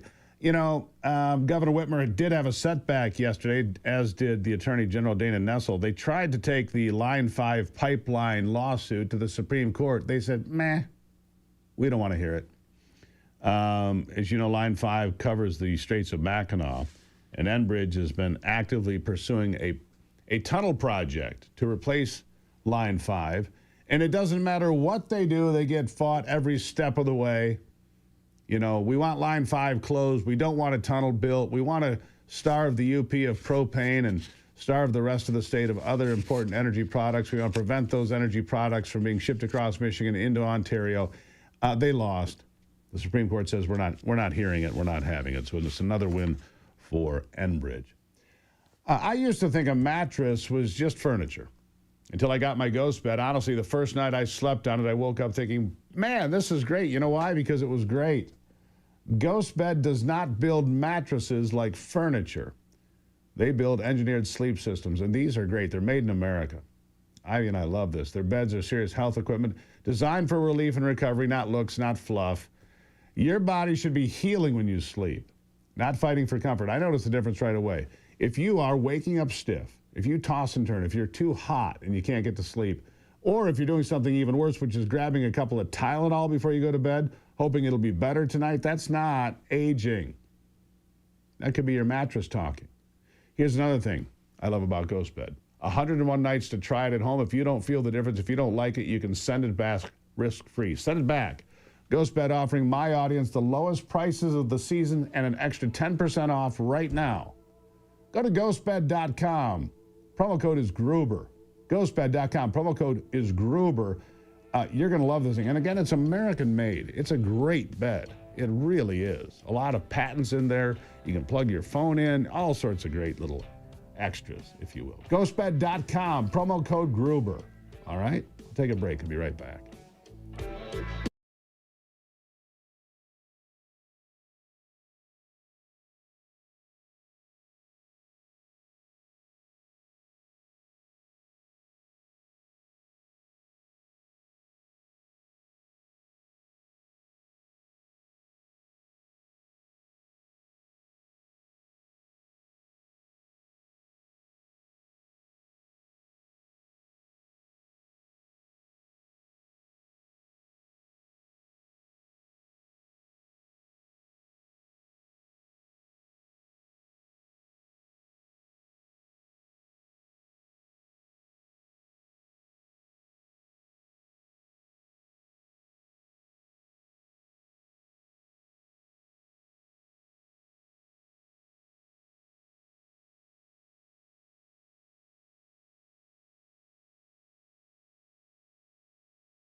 As she often does, Ivy brings something important to my attention, and then she slides into the chair with a big smile on her face, and there it is now, that big smile. Good morning. Good morning, Ivy. You pointed out the jobs number, and I said, I thought we saw that a couple of days ago. We did not. The job numbers are in 178,000 new jobs in March, which is good because it was anticipated to be a lot lower than that.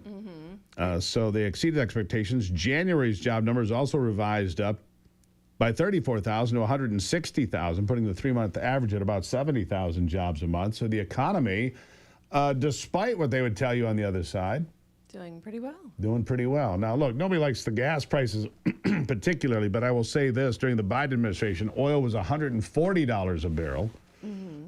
Gas was over $5 a gallon. Still cheaper than still today. far better than what it was then. Oil at $111. I don't think there's any actual support for that. And anyhow, your thoughts? Well, I went to play you a bite that was on CNN talking about the Democrats, because I think that, they're talking all the time about how terrible this president's doing and how terrible the economy is. But let's just hear this bite, and I'll hear what you have to say.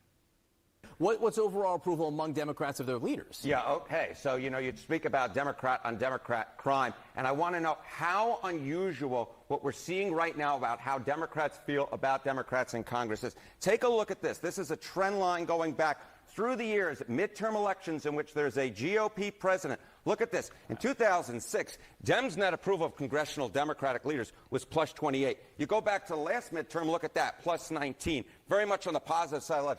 The bottom has fallen out. The bottom has fallen out. Minus 4 points. That is Democrats. Democrats' own net approval of their own congressional leaders.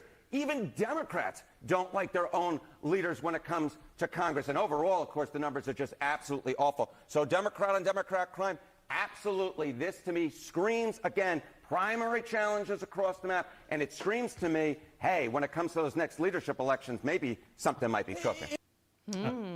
Trouble for Chuck Schumer. Trouble for Hakeem Jeffries. Dollar Store Obama, I like to call him. I think Democrats are over this whole pointing fingers, anti-ICE, anti-Trump. It's like, can you guys just get something done? Right. Here's the thing. The Democrat leadership has tied itself completely to mutilation of children in pursuit of transgenderism. Yeah. They pursued this idea that we should not throw illegal aliens out of the country and should release them back on the streets even if they commit horrendous crimes. So they want open borders. They want children to be mutilated. And they don't want you to, give an ID when you vote and prove your citizenship, which is also not a winning argument. Not a winning argument. No, not at all. In fact, it's pretty safe to say that Democrats, I think the approval for the Save America Act is 75% among Democrats, 85% among Republicans. I mean, this is an 80-20 issue across the board. And when they say, well, these people of color and women that get married, Ivy, I didn't like to explain this to you earlier, but you clearly are too dumb to figure out how to vote after you got married. And I'm sorry to say that. Yes. Well, I'm a woman of color, and so therefore... you got two strikes. And I got married. Yeah, you got 2 strikes. How could you possibly vote, you imbecile? I mean, come on. Oh, my goodness. So, why do we have to look at the world through this lens? So insulting, isn't it? Women or men or white or black or whatever. We're all Americans. We're Americans. I'm not a hyphenated person. I'm not a hyphenated American. Boy, Teddy I'm an Roosevelt. American. Teddy Roosevelt will be proud of you today. A hyphenated American is no American at all, said Teddy Roosevelt more than 100 years ago. Boy, was he right. Exactly. So I have an interesting story for you. All right. There was a group of, I guess, Sherpas, if you will. Sherpas. I could use one of those. Yes. They were, guiding folks to Everest. Yeah. All right. They were actually poisoning this group, and I don't actually have the name of the specific group. I saw this. Go ahead. They were poisoning the food of the folks that they had on, that they were guiding, because then they can call in the helicopter that they were getting a kickback from. Right. So just to be clear, not poisoning the food to kill the folks, just to make them sick, have diarrhea, so upset stomach, whatever. Yeah, Nepal authorities uncovered a massive $20 million insurance scam tied to Mount Everest expeditions. 32 people, including guides, trucking companies, helicopter operations, and hospital staff, have been charged. Some guides allegedly made tourists sick on purpose, reported by putting substances like baking soda in their food to mimic altitude sickness. Sick tourists were then pressured into expensive helicopter evacuations. Yeah. Afterward, fake medical records and flight documents were used to bill insurance companies. $20 million. You know how mad I would be? First of all, I don't have any desire to do this, but... You know who's really mad? Really mad about hearing that story? Who? Democrats, because they didn't think of it. Oh, my goodness. Yeah. But, yeah, how awful. Like, you think that you're paying someone to get you up to the summit, and they're poisoning you so they can make money off you. How awful. Right. And mind you, you've already paid a tremendous amount of money to get to whatever point on the mountain you are, because that is just the base. Getting to the base is, is a lot of work. Wildly expensive, a lot of work. Wildly expensive and a lot of work. Yeah. I mean, if you've seen Mount Everest lately, it used to be a few people, a few tents. It is an absolute industry now. Yeah. I think you have to get a permit. You have to wait years in line to get there, and then they give you something in your food so you get sick, and they fly you off the mountain for a bonus charge. Unbelievable. Wow. Yeah, people are messed up. Anyhow, Good Friday. It is. It's Holy Week. Was it Jack that said, well, it's a fast day. You can't actually have whatever you want yet. Well, Ivy, I'm going to give you a pass on that. I'm fine with fasting. Yeah, I know that. But you gave up bread for Lent, among other things. Man, it was... I could do... I don't know that I could not give up bread or coffee. I mean, coffee... I gave up alcohol. That was pretty easy. Well, actually. The point of it all is to give up something you really like because, Jesus gave his life, so... We can give up something. We can give up something. I will not be fasting today. Anthony will be eating 3 meals at breakfast. I'm doubling down. Yeah. Well, all of you that are listening, please head to church this weekend. Get into a church and celebrate. We're always upgrading phones, cars, tech. You need a clock.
Welcome back, everybody. As we end this Holy Week, I was saying there as I hit the commercial break that I hope all of you get to church this weekend and celebrate the resurrection of our Lord. Such an important thing to do, in my opinion. Just get there, makes you feel great. Remember that we are all saved by grace. So, Steve, I hope that today, tomorrow, we're going to watch The Passion of the Christ. Yep, you've never seen it. I've never seen it in totality. I've seen parts of it, but we're going to sit and watch that and invite probably some friends and family over, see if they'd like to do that with us. Brutal. It's brutal to watch. Yes. But tonight we're going to go see Project Hail Mary. That's right. I keep hearing such good things about it. You and I don't go out to the movie. Who does go out to the movies much anymore? We don't. But we're going to go see that because we hear such I think good we things need about to, start a movement where we get out of our homes and get, in and talk to people and not be so just attached to our phones. I mean, you can't even go to the grocery store without, people just don't even look you in the eye. I think it's just. I'm sorry, what? Huh? What? What? I'm just kidding. Oh. Oh my goodness. But I think that's a great thing, isn't it? Just get out and talk to people. Yes, it's Friday night. Let's go socialize. Let's tear it up. That's right. You tear it up. Tear it up with me, or? I'll tear it up with you. Let's go. Atta girl. Anyhow, so The Passion of the Christ, I've seen it one time. It's like, to me, Saving Private Ryan. I've seen it one time. Yeah, it's a brutal movie. Because it's so brutal that it's like, man, could I sit through that again? Probably not. Mm-hmm. Had to see it one time. But The Passion of the Christ, and I think the sequel is coming, right? It's almost here. It is the resurrection. Yeah, almost here. I don't know. It should be out. I mean, the smart time to release it is now, but who knows? Anyhow, Ivy. It could be being released soon. I'll have to look into that. Like Mel Gibson is making a sequel? Yeah, it's already made. Yep. All right. Love you. Love you, Steve. Fight the good fight. Keep the faith. God bless America. God bless you on this Holy Week, and enjoy Easter with you and your family. I hope you have a great celebration. I do. Remember, my friends, only you can save America.